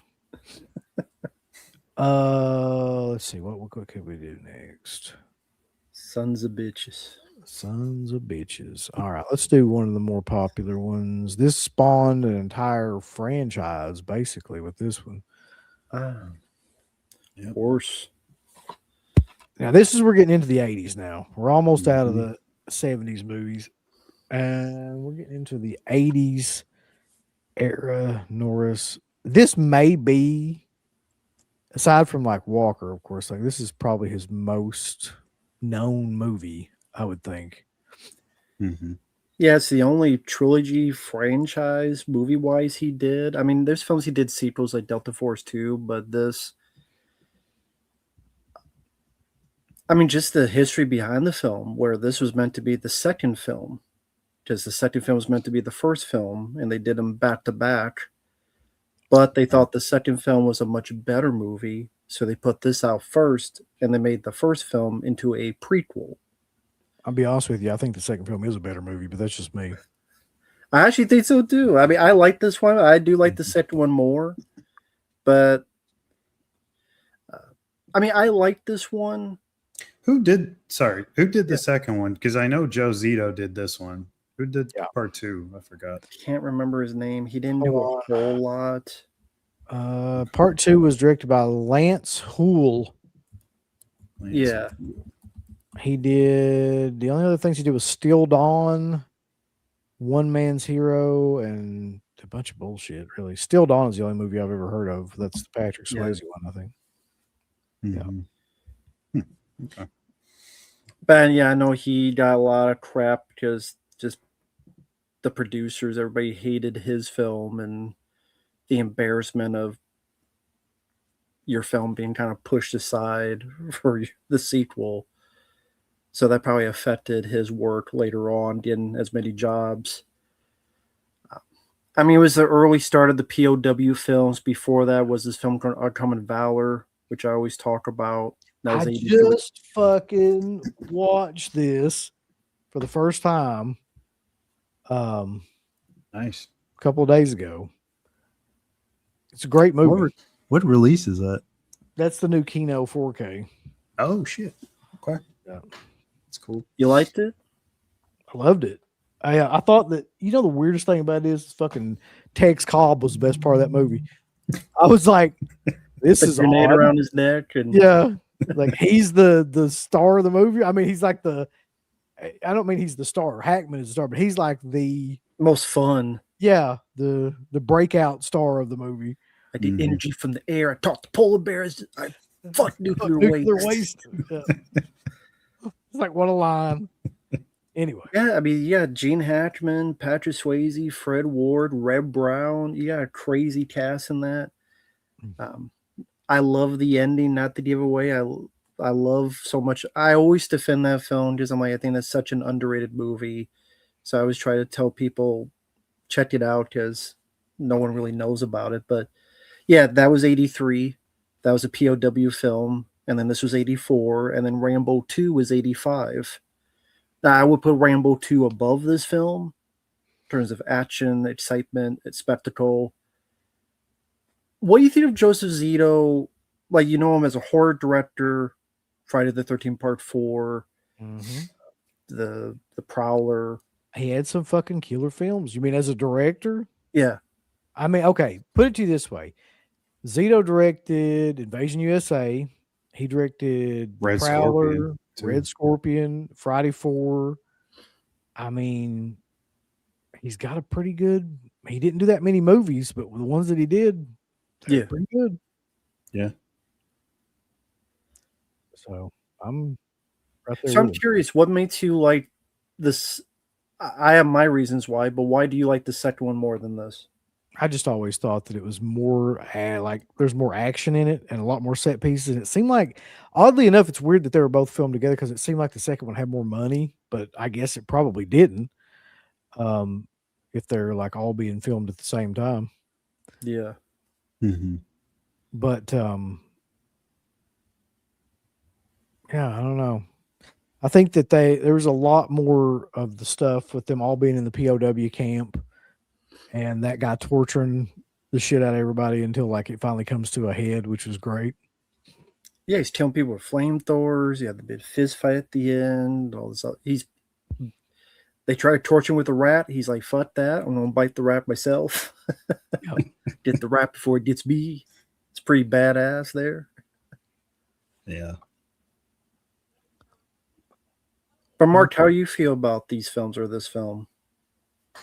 I like much like you guys. The second one was always the one that I watched the most. Definitely the set pieces, the action set pieces seemed they're more memorable, more fun. The first one, well, technically the second one is the first one, but Missing in Action Part 1, I'll say. I like the whole POW thing, like you were talking about. I like the setting, as well as cast wise. I always liked Emmett Walsh, who's in there. And I think, no, wait, Steve Williams is in the second one, right? No, and the second one is the dude, Stephen Williams. Yeah, Steve Williams is in the second one. He's in the second one. Okay, that's what I was thinking about. Yeah. Okay, I was thinking of I don't know why I thought you said Steve James, but yeah, yes, you're right. Stephen Williams is in the second one. So is Emmett Walsh is in the first one. He's in the first one. Yeah. Yeah, the second one is Stephen Williams, yeah. Because he's the guy who kind of turns, but then kind of redeemed himself near the end. Yeah, right. You know who else is in the second one too, which probably makes it even like another reason why we probably like it. Professor Tanaka himself. Oh yeah, that's I right. forgot about that. I completely didn't even think of that. Yeah. We got a super chat. Bobby says, "Oh shit!" Bobby brought Jackson Jack into this. Jackson Jack said, "I'm finally going to do it. I'm finally going to ask Peyton List out on a date." All right. Matt said, "Do it. I heard she's dating Sean Clark now." Jackson said, "What? No, this is horrible. I must go see." Well, So is he on a date Sean Clark? yeah. Jackson Jack. He brought in a new character into the mix. His Jats said, "Bobby, put me in your story." He literally said that. So there you go. Ask and ye shall receive, Jackson Jack. Yeah, Bobby. Look here. Who's Peyton? Peyton Wait a List minute. on a who's Peyton? Peyton List is that chick from Cobra Kai, I'm pretty sure. Oh, okay. I didn't know their names. I'm starting to like the show. I will be honest. I'm starting to like the show. The good I show. didn't know their names.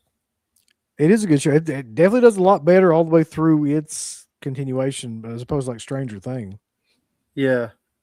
I'm slowly getting through season 1, but I wasn't sure about it first, but the more I watch it, more I'm liking it, I will admit. All right, so let's go. We got Missing in Action 2, and then you got, I think Braddock is the third one, right? Like yeah, like Rambo, Braddock, Missing in Action 3. I can't find a poster of that freaking movie. Oh, here's one. This is actually a pretty good one. I don't think this is the main one, but I like this one. Yeah, because that's the shot from the first movie. Missing in Action 3 with the fucking shot. I don't remember that movie at all. So you guys go crazy. That's a film that I wasn't sure at first. I watched it the least of the three as a kid. I, you know what? I watched that when the Blu-ray came out. It might have been 10 years ago. I actually really liked it. It's much better than I remember. I would say I liked it more than the first one. Second one's still my favorite. Pretty much. Especially since production wise, that one fell apart. Because at the time, Canon was having financial trouble. Oh yeah. And I think I remember hearing Joe Zito started it and then left halfway through or something like that. And then Chuck Norris's brother comes in, Aaron Norris. Aaron. Direct. Yeah. Because like the beginning was cool. It was the fall of Saigon, so it definitely looked like some production backdrop for that. And then pretty much the rest of the story is that he finds out he has a kid. The kid's been left behind, and he goes in to find his kid, and then finds all these other kids and has to rescue them along with others. And there's some pretty big action set pieces. He's got like a grenade launcher or something. He's just busting through huts, shooting people, and they're blowing up and stuff. Here, hold on. This is a better representation of, I think, what you're talking about. Yes, exactly. It definitely has that Rambo 2 feel to it. There's even the bit where he's being interrogated and electrocuted, and he's fucking people up. I mean, not just the title, like Rambo, First Blood Part 2, but that definitely has a Rambo 2 feel to it. I think that's what they're going for. I think this was 88 when it came out. So it definitely meant for that more comic book feel to it. I try to remember if that's the one where he goes, I don't step on toes, I step on necks. I think that's the film where he says that stuff. So it's a fun one. I actually liked it more than the first one. I was surprised how much I liked it. It was a fun one. Yeah, I think Norris wrote that one too. You would write a line like that. One of my favorites. Don't be stepping on toes. I don't step on toes. I step on necks. Exactly. All right. So here's the poster for possibly my favorite Chuck Norris movie of all time. Top Dog. How'd you know? I don't know if that's anyone's favorite. That's an awesome movie, though. Yeah. One of my favorites. That poster is awesome, too. Mm-hmm. Like, it's that look with the double like Uzis. Yeah. Epitomizes 80s action. So I think it's Richard Lynch. I think that's the deal breaker for me. That's why I like this movie a lot, because it's got like a really good villain in Richard Lynch in it. Yeah. And it's basically like Red Dawn in a way. But with Chuck Norris. So a bunch of kids, just Chuck Norris doing himself, killing everybody. Yeah, but you don't have a group of people. You just have drop Chuck Norris into it. Yeah. I mean, it really is to a point. He just teleports to where he needs to be. Sometimes they don't explain how the hell he knew the bad guys were there, or do they cut all that stuff out where he learns this is where the bad guys are at. Oh, the bad guys are on this bus, or they're going to attack the school bus. That's what they're. But how did Chuck know that? Yeah. He just knows. He just knows. He shows up at the church or whatever and disarms he just the fucking bomb. Yeah, that's just it. It's got really some of the best quotes, though. Because some of my favorite quotes. There's the quote where he's like, how does he say? He's like, one of these days, he's on the TV and he's like, one of these days you're gonna wake up and it's gonna be time to die. Like it's just that's the continuous quote throughout the movie. Is like, it's time to die. And then there's the one too where he they try to blow up. I think it's a church, synagogue, something like that. And he's standing over top of him. And he's like, didn't work, did it? Now it will. And he blocks him up. Yeah. I just think that there's something about this movie that's, to me, the perfect combination of him and a good villain and action sequences and just the whole thing works. Yeah, I always like the opening, and the Miami setting too is cool. Um, Now, I might be wrong about this, but was this the one where Norris and Zito, like, they kind of got into it, like, over some stuff about the movie? Rambo, do you know anything about that? No. Okay. I could be wrong. Could be a different. I mean, it might have been. I think this is the last time they worked together. So that would Oh, make okay. sense. So this was it then. This was it. They had a disagreement, I think, over casting and something else. Oh, didn't and Chuck Norris want Whoopi Goldberg that? Yeah, that's what it was. for that Yeah. reporter lady? He wanted her to play the reporter. Exactly. Yeah. The reporter lady that becomes hostage, and not really a love interest. She's just kind of there. Right. So there's a quote on here where Chuck Norris said that the action sequences were too much, but I don't think you can really have too much in a movie like this. Like, too much is really not enough. Yeah, it has that also- Death Wish 3 over the top flavor to it. Mm-hmm. I didn't know this either, but the film Avenging Force, which actually came out from Kino and I have, was intended to be a sequel to this movie for Chuck Norris, but he turned it down. And Michael Dudikoff. I think Michael Dudikoff's character's name is the same name as this character. But since Norris didn't want to do it, they gave it to Michael Dudikoff since he had done American Ninja. This is also the film of which I took over to get my poster signed from a very drunk or high or possibly both Richard Lynch, who then proceeded to rip the shit out of it as he was trying to sign it. So there's that too. He was still in character. Yeah. Yeah, this is the one that Stargazer's on go drinking the Bud Wieners. The old Bud Wieners. Bud Wiener Light. Now, you saw this on VHS or cable? I don't know where I saw this the first I think time. it was cable for me. Was there any Norris films you had seen in the theater, or they were all? I don't think I saw any of his films in the theater. None that I can remember. I know I saw Missing in Action on VHS. I know I remember that. Part 1 and 2. Yes, I never got to see him in the theater as well. Yeah. None of the 80s movies. I don't think I saw any of the 80s movies in theater. Yeah, that's the thing with Chuck Norris at the time. People don't know, like, Canon had films for Charles Bronson or films for Chuck Norris. So there was an assortment. Yeah, like they wanted him for American Ninja. He's like, no, because I want to show my face. There's so many other films that they wanted him to do that he just never ended up doing. He was like Charles Bronson, the golden goose for Canon films. Probably, though, the one that I most could have seen in the theater, but I still didn't for some reason, would be this next one. This is a super popular one too. I don't know if it beats out Missing in Action, but it's definitely one of the more popular Norris films. And like I said early on, like I watched the piss out of this movie, Delta Force, which is basically just a, movie about a hijacking of a plane, and all these people are held captive inside the plane and this force of people led by Chuck Norris tries to rescue them.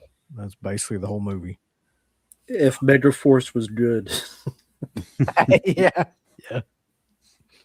The whole thing with the terrorists hijacking the flight and all that, like, I don't know how well that would play or go over with people. Well, I think it was loosely based on a true story, but of course they changed a lot of things, embellished a lot of things.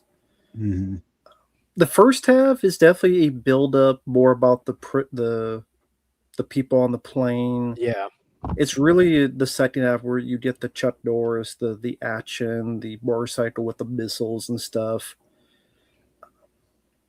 Did that hinder you at all, the enjoyment of the first half? Where it's like this slow build to the action, the Chuck Norris stuff, or were you Not bothered by it because I know some people were, some were not. Didn't bother me. Didn't bother me because I think back then you could actually like watch a movie and everybody didn't have ADHD, so They didn't have their phones on the old. you just kind of were expected to sit through a movie. Yeah, and you had like Robert Forster as the bad guy, which was cool. You had a That lot of was- familiar faces like George Kennedy and such on the Yeah. passengers. Yeah. Yeah, go ahead, Mark. That was going to be my question. You guys think of Robert Forster in it? I love Robert Forster in just about anything, to be honest. There's really not anybody in this movie that I didn't like their character or anything like that. I mean, you've got Lee Marvin, of course. There's a lot of older, like Hollywood people. George Kennedy's in it. Bo Svenson's in it. Robert Vaughn, Shelley Winters. I mean, there's a ton of old Hollywood people in this movie. I don't know why they picked the cast like that, but it kind of works in a way Mm-hmm. because like they all play pretty well off each other in the scenes where there's not a lot of action going on. And I think originally it was not going to be Lee Marvin. It was going to be Charles Bronson and Chuck Norris together. Mm-hmm. And then for some reason Bronson dropped out. I mean, which would have been cool to see the two of them together, but I do like Lee Marvin in the film. That would have been cool to see the two Chucks together in the film. Yeah, that would have been amazing if that actually happened. But someone mentioned earlier in the chat, the score is fantastic. The Alan Silvestri, such a one of those action scores that's like, what's a theme that signifies action movies, like the Delta Force score, like that gets my adrenaline pumping. And Alan Silvestri, that's the guy who would go on to do Back to the Future and then other scores, Predator. Mm-hmm. So definitely one of those scores I listened to earlier in the film. And once again, you got Steve James in the movie, which he was in, a variety of other films. You got, I mean, come on, he's shooting rockets out of his motorcycle. Yeah, that's badass. It's fun. Yeah, I don't know. I just think it's overall one of his best movies. I don't know if you don't bring it up, but what do you think of the second one? I don't remember the second one. Not the first two. I'm assuming that I probably saw it. Isn't that the Columbia Connection or something like that? Yeah. I just don't remember it. That also, that's with Billy Drago, right? Billy Drago was the main villain, yeah. Okay. I mean, I always like him in pretty much anything, so that kind of won me over from the start. Yeah, it is very different. I mean, also the look of it too, because I think they were out of the 90s by that point. Wasn't that like 1990 or 91? It was So, yeah. Think so, okay. Yeah, I mean, you still got like the typical kind of stuff with the cocaine and all that. Like, I think it's fun. The first one I think is a bit more fun, but I like the second one. Do you like Delta Force 3? I was going to say they made a Delta Force 3, and I know Rambo has fucking seen this movie one time, and it's completely forgettable. Chuck did not come back. I forget who was in it. I think it was like a bunch of like relatives. It says John Cassavetes is or wait a minute, not John Cassavetes. Yeah, I think like one of the Cassavetes boys. Nick Cassavetes. Mike Norris. Gonna say Nick Cassavetes. Who the fuck is Mike Norris? Is that like his cousin or something? I think that's like one of his. It might be one of his younger brothers or something. Okay. Mm-hmm. But yeah, like Eric Douglas is related to Mike Norris is the son, the eldest son of Chuck Norris. Okay, the son. Okay, I'll be damned. Okay, didn't work out for him. Acting no. Yeah, ain't worth a piss. All right, so that's the Delta Force movies, basically. Let's see what else we got. So we're moving closer to the '90s, which is an interesting time for Norris because I don't know. It didn't seem like a whole hell of a lot was going on for a lot of people in action stars from the '80s at that time. Probably though, the one, God, it's got Top Dog on here. The less we say about Top Dog, probably the better. We could mention it because it has the weirdest plot. Do we have to mention it? It's absolutely necessary. We don't, Hold on. but go ahead, Rembo. No, I'm just curious. Like, it's not a good movie, but just curious your thoughts of how do you make a white supremacist action film where your cop is with a dog? Very carefully. How does that come about? They Mark- were white. They were white nationalists, not supremacists. What's the difference? I don't know. Just What is the difference? just- I don't know either. How does that come about? Like, how do you do that and no one go, hold up, what are we doing? Mhm. I'd say if Turner and Hooch had them going after the gang from I Spit on Your Grave or something. I spit on your dog collar. Here, y'all ready for this poster? I don't think you are. There you go. That no Fat Pit the Conqueror. Am I wrong? That's like the plot. It's like the nationalists are trying to bomb a place. Yeah, And yeah, and then there's something about like Hitler's birthday or something, and yeah, that is. I didn't really think about Damn. it. You mentioned that, like, for that kind of movie, it is very weird. Does not fit at all. Yeah, It's not like Turner and Hooch. You didn't have a lighthearted kind of turn to it, doesn't sound like. No, that's just a weird plot for I would assume would be a kids film based on the oh, cover. definitely. Yeah, I think that's what they were going for. Let's say if Dennis the Menace turned to a slasher. That sounds killer, though. That'd be amazing. Actually, They probably will do that at some point. Any other thoughts about Top Dog? I hope not. no. No, I don't remember much. Pretty bad. One of his Yeah. worst. Bunch of horse shit. What it is. Yeah. So I'm trying to find a good. Here we go. That's a pretty good one. Poster for this one. This is. I don't know why this movie gets so much hate, but it does from a lot of people. And I always really, really liked this movie. But this is Sidekicks. Jonathan Brandis, Chuck Norris, Richard Mole. What's the chick from The Wonder Years? She's like the love interest in it, I think. I'm not sure. God, what's her name? I know the Wonder Years. I actually never saw it. Yeah.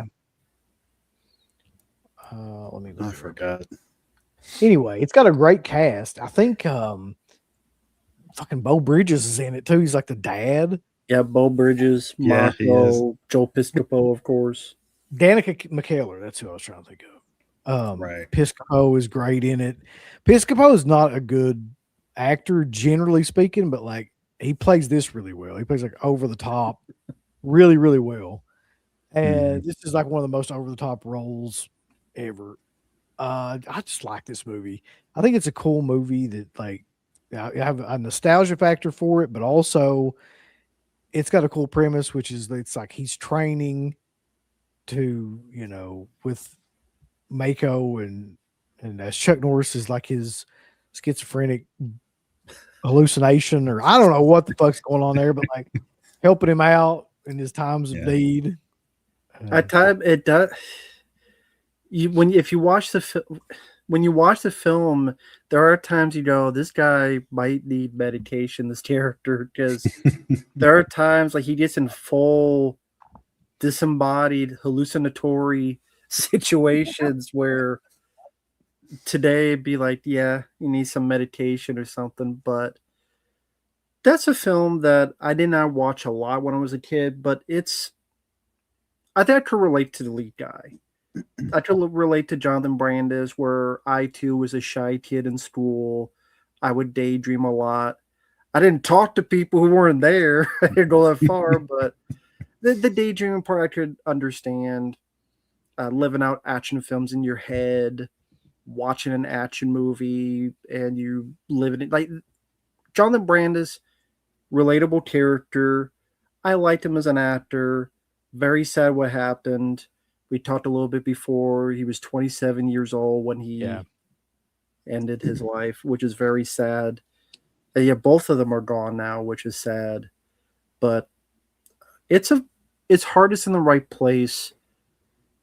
Piscopo seems like he's in a completely different movie at times. He does. That's what I think makes it great, though. Like, he's so cartoonish. Yeah, very, very cartoonish. I think that they told him, "Hey, you're in a kids movie," and he thought they meant like 3-year-olds.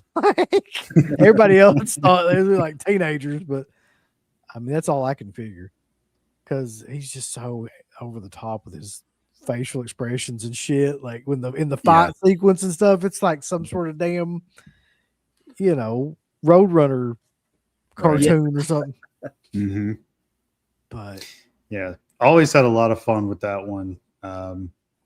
One of my favorites of his. I mean, it's as a kid, it's kind of like the perfect movie. I mean, because if you were like the shy kid and you were a fan of like this big action star, despite the daydreaming aspects, by the time you get to the third act, he actually does meet the real Chuck Norris. Yeah. And he becomes his mentor alongside Mako. And like he goes in and I think even, Norris fights Piscopo at the end. So it all sort of comes full circle and he has his dreams come true of meeting his favorite action star and even fighting in a tournament. And God, how many movies around that time was Karate with a Kid something besides the Karate Kid movies themselves, of course, but that seemed to be like a Surf Ninjas, Three Ninjas, High Noon and Mega Mountain. Such a big subgenre at that time.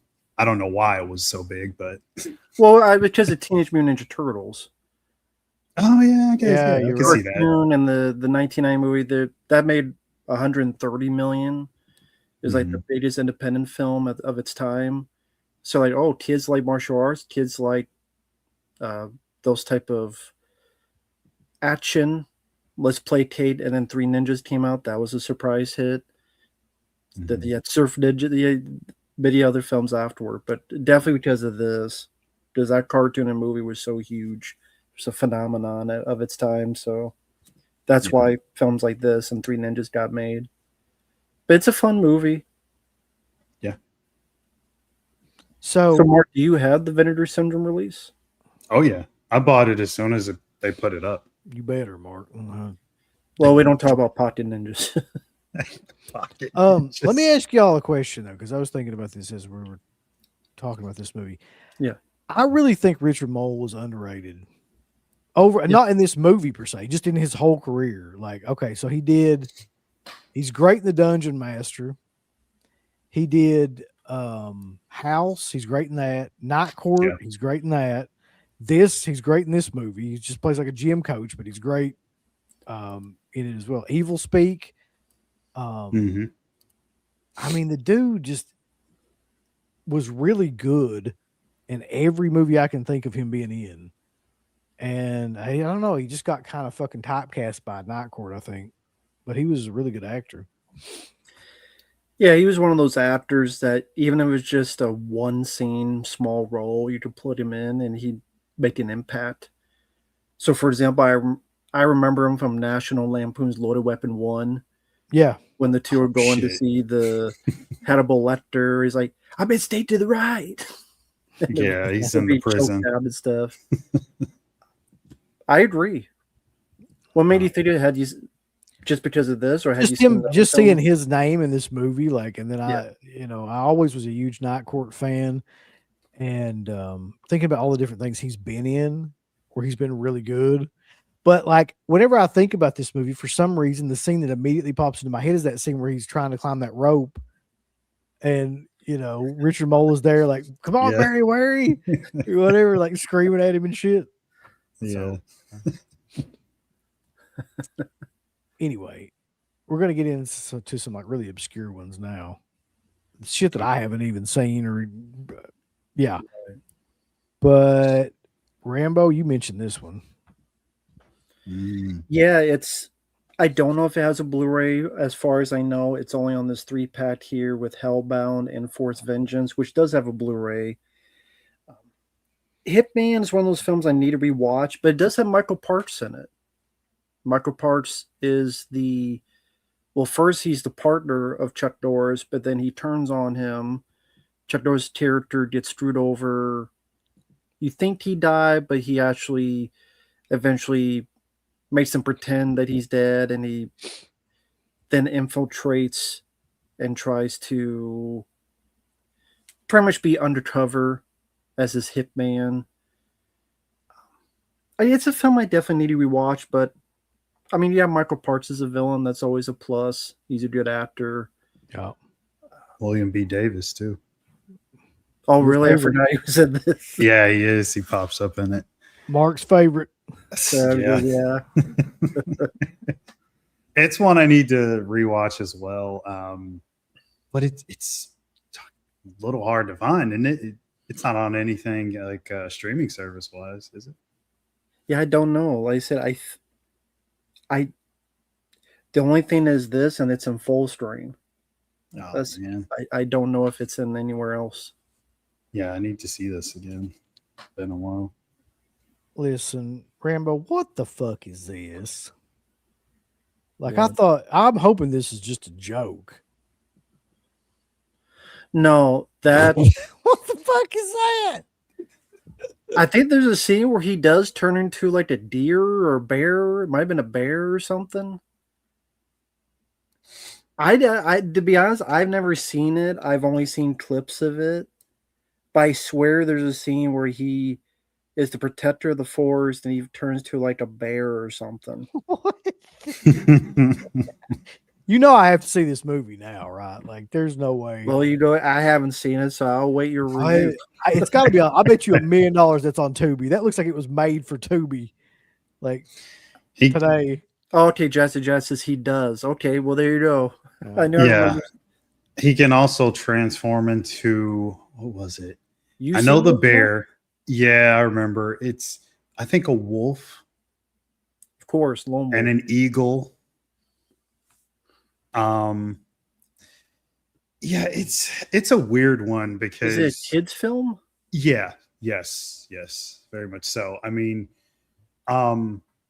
it starts out, I think it's about I think he dies or something, but he gets brought back, and then he's given this ability to transform into all this stuff, and pretty much what you were saying, like it's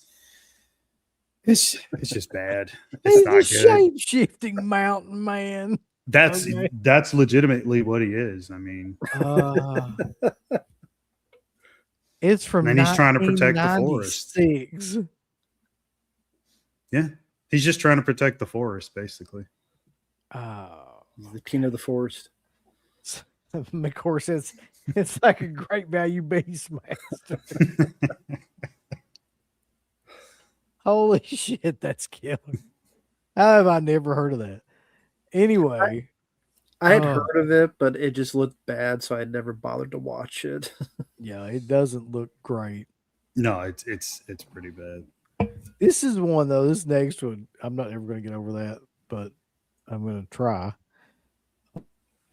This next one's one that you guys have referenced quite a bit on here. I'm trying to find a good image of it. Let's see. It's hard to find because this movie is not well known at all. Let's see. but it gets brought up quite a bit on here. Oh, okay. I think I know what it is then. Here you go, Rambo. This is the one that you were talking about earlier.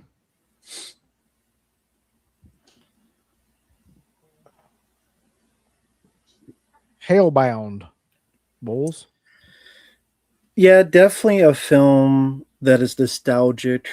Because I remember seeing the trailer for this when I was a kid, and once again, intrigued when a action star delves into a bit of the horror realm. Definitely of lower budget. I think it's one of the last films Cannon did. It was Yeah. definitely the last film Chuck Norris did for Cannon. It's directed by his brother, Mhm. and pretty much he's a Chicago cop where him and his partner go to, I think it's Israel, Yeah. and there's these killings early on. Someone gets their heart ripped out, and you find out it's this demon, Mhm. and there's not a lot of action. There's one bit with, I think, in a bar, but it's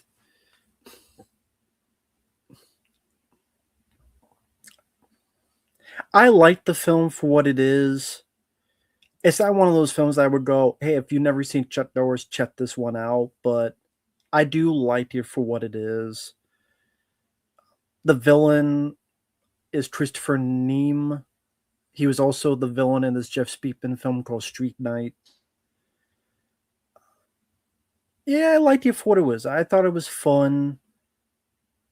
I don't know, how about you, Mark? I mean, Yeah, it's it's one of the lesser ones, but I do like it. I remember seeing it when I was younger. It's got a bit of that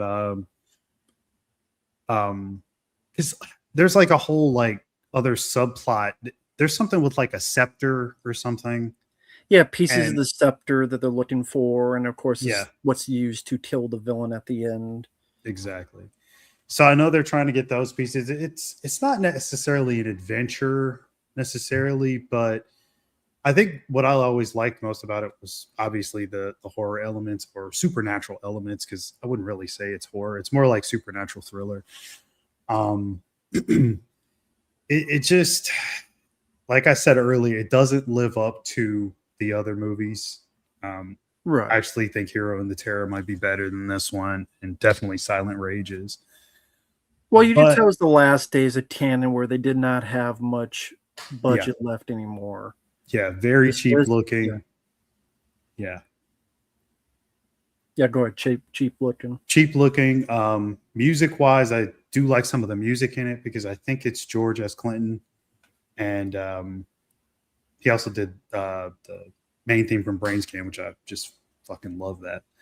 Um, so I mean, it's got some stuff in it that's worth checking out. If you want to see what the dying days of canon was like, because I think by this point, Norris may or may not have been out of his 10 picture deal, or was it an 8 picture deal? Something like that.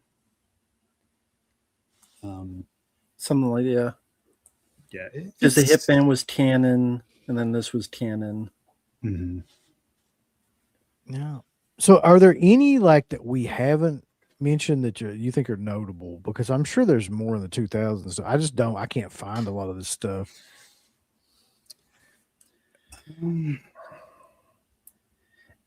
Well, back in the day, there's an interesting one called An Eye for an Eye, because you had Richard Roundtree, who was Yeah. Shaft. You had Christopher Right, Lee. right. You had Mako in that. And that's a pretty decent one for back to the day. An Eye for an Eye. Breaker Oh, Breaker was interesting Forced because Fe- they're trying to get Yeah. the Smokey and the Bandit. So it was like Chuck Norris is a trucker called Breaker Breaker. Yeah, Force Really Vengeance. just ripping off. Yeah.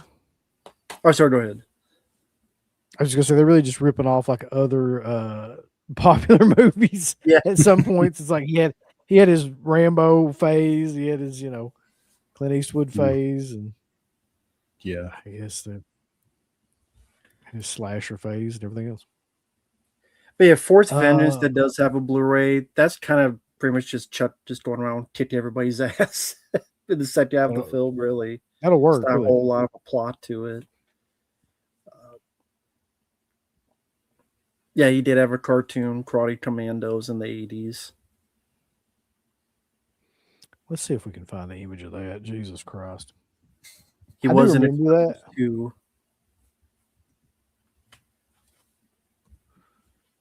I never saw the one he did that was a couple years ago where he was the robot. I forgot what it was called. Mother of God. Look at this image. Something about this image is not set well with me. Hold on. Okay. Yeah. Well, it's not. Yeah. Huh. Wow. Well, okay. It's Hanna-Barbera. All right. Thoughts on that one, Mark? No thoughts. Okay. Before my time. That's the thing. Later on in movies, he just didn't do a whole lot. He did either cameos like Dodgeball. He was great in that. He had like a 30-second cameo in it, but it was great. Thumbs up. Mm-hmm. Thank you, Chuck Norris. And yeah, the last two was the couple years ago, Agent Recon, where Mark Senior, Speaker Beastmaster, was in it, and Chuck was like a android or something in it, and then that zombie plane where he's playing himself, I guess, with Vanilla Ice and all these other people. And isn't Ice-T in that too? Yeah. Mm-hmm.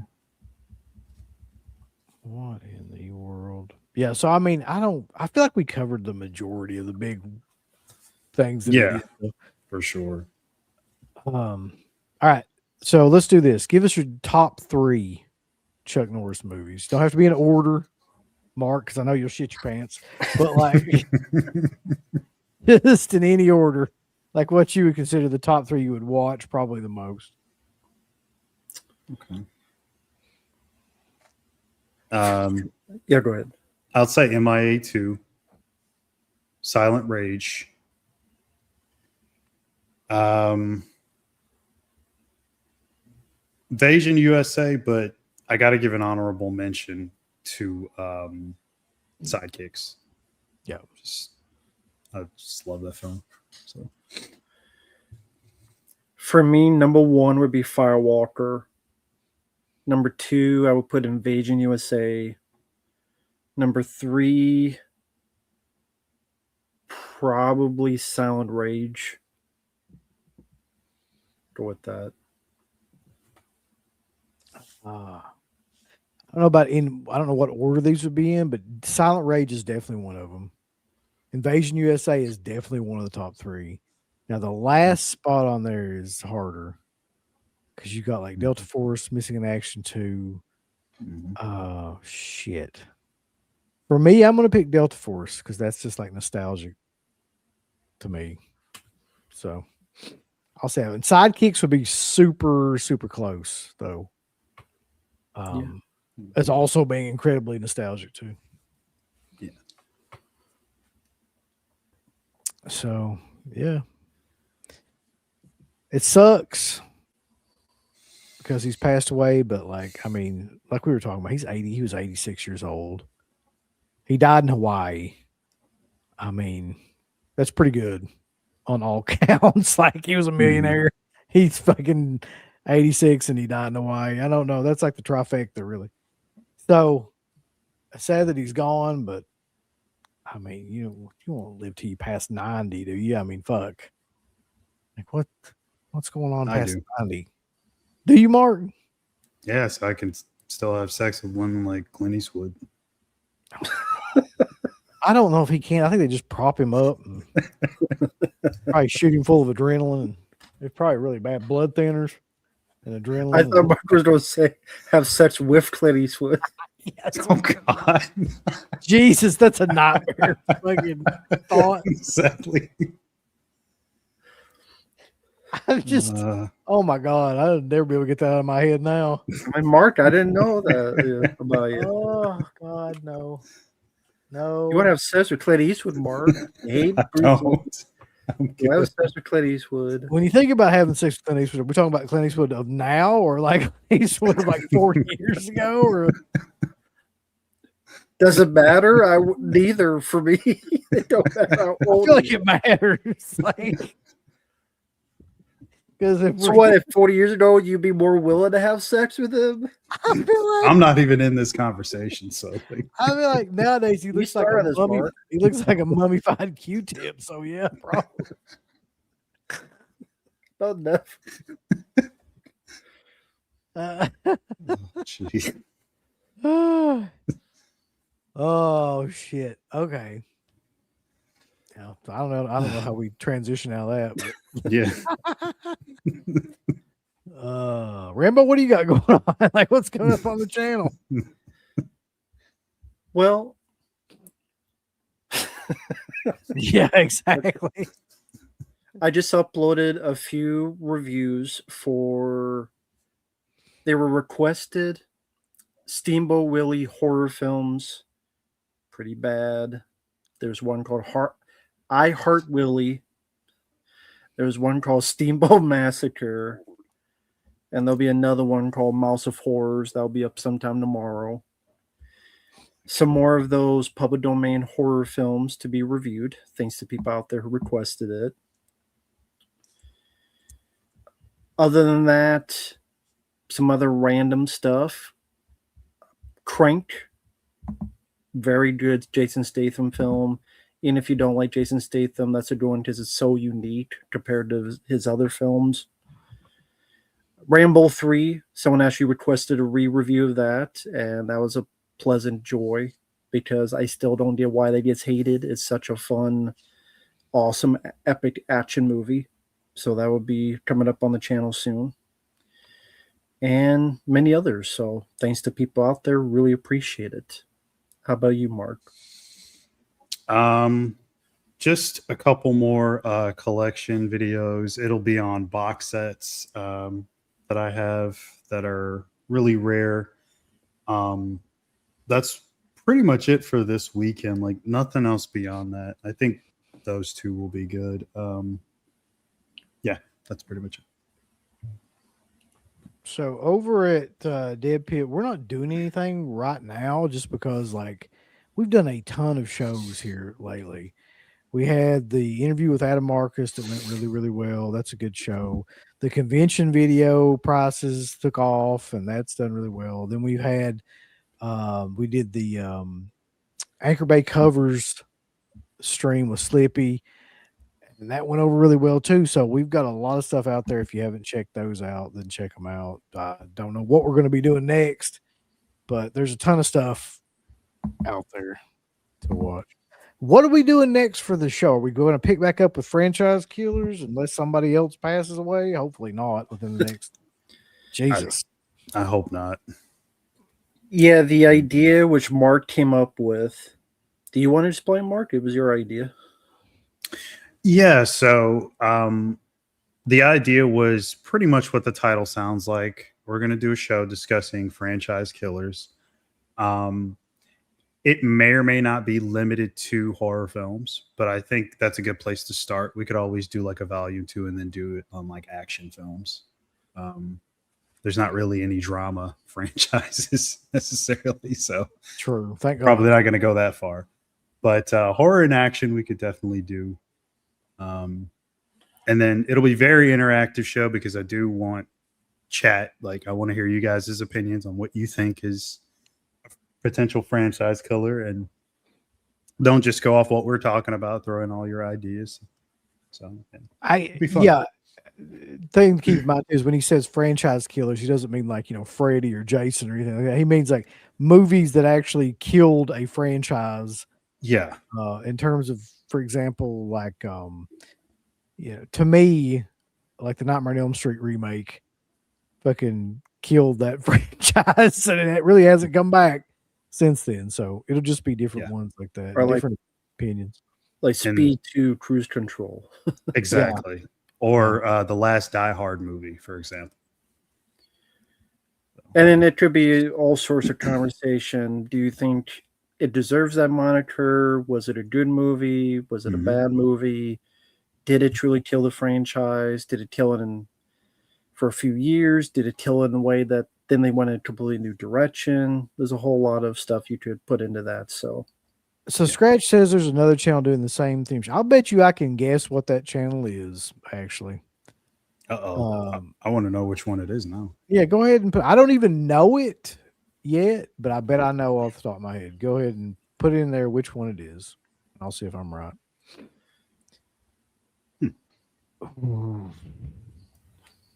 great.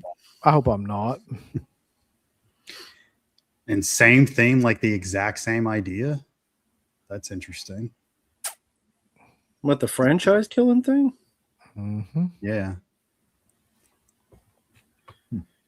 The fuck? I mean, we had it up for a bit, so Yeah, it's been. We talked about it long enough to where if somebody wanted to rip it off, they would have. Right. Yeah. yeah, Stretch Burno, who's the motherfucker? Yeah, you can expose them.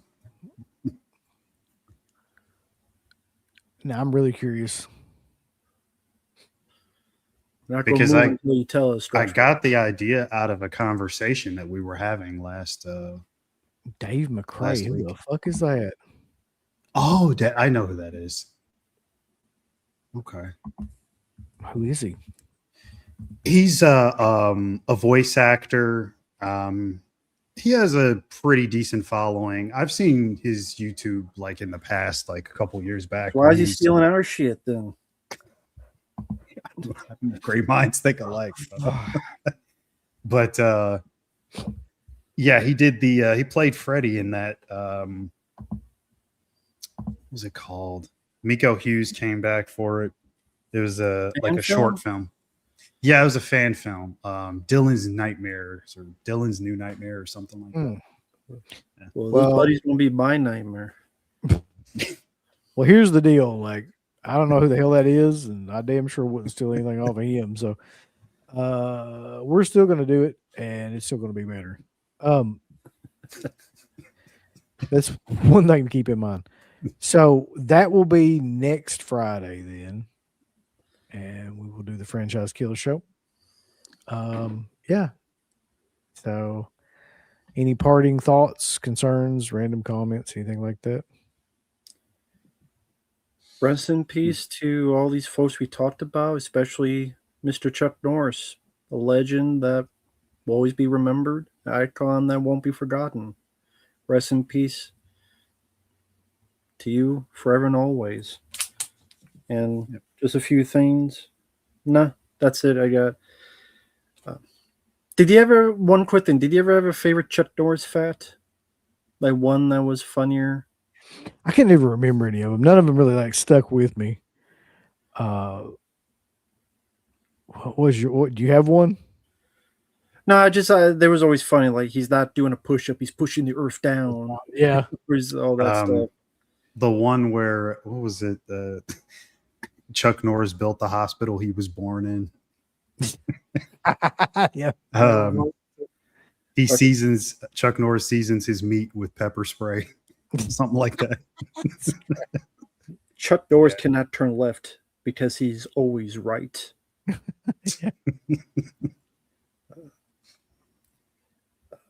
Time waits for no man unless that man is Chuck Norris. When the boogeyman goes to sleep, he checks under the bed for Chuck Norris. Yeah, I remember that one. Chuck Norris can sneeze with his eyes open. Ghosts tell Chuck Norris stories at the campfire. It's just always crazy stuff. When Chuck Norris makes a mistake, the mistake apologizes. God bless him. Chuck Norris had a stunt double. It was used for the crying scenes. It's a lot of funny stuff out there. So check those out, folks. Get a laugh, get a chuckle, and that's all we could do. So rest in peace to the good man. So that's all there is to it. So yeah, I guess I'm gonna forgo saying our normal outro, just in respect to Chuck Norris. So we will catch you guys later next Friday's show, and yeah, I don't really have an outro for this one, so bye. A big thanks goes out to our supporters over at Dead Pit on Patreon.com, where you can get hours upon hours of great content, right, Uncle Bill? There's so many hours of content. We've got reviews, we've got songs, we've got live streams, we've got exclusive streams, we've got non-exclusive streams, we've got streams with all kinds of celebrities and all kinds of different old shows from the past podcast, the initial incarnation of the show. All of that can be yours. Dead Pit on Patreon.com. Show us a little bit of love. Give us some money, because we definitely deserve it. That Patreon page is so killer that you'll rub your bird to it on a nightly basis. It's that good. You won't be able to contain yourself. You'll have to jerk your bird out and go crazy.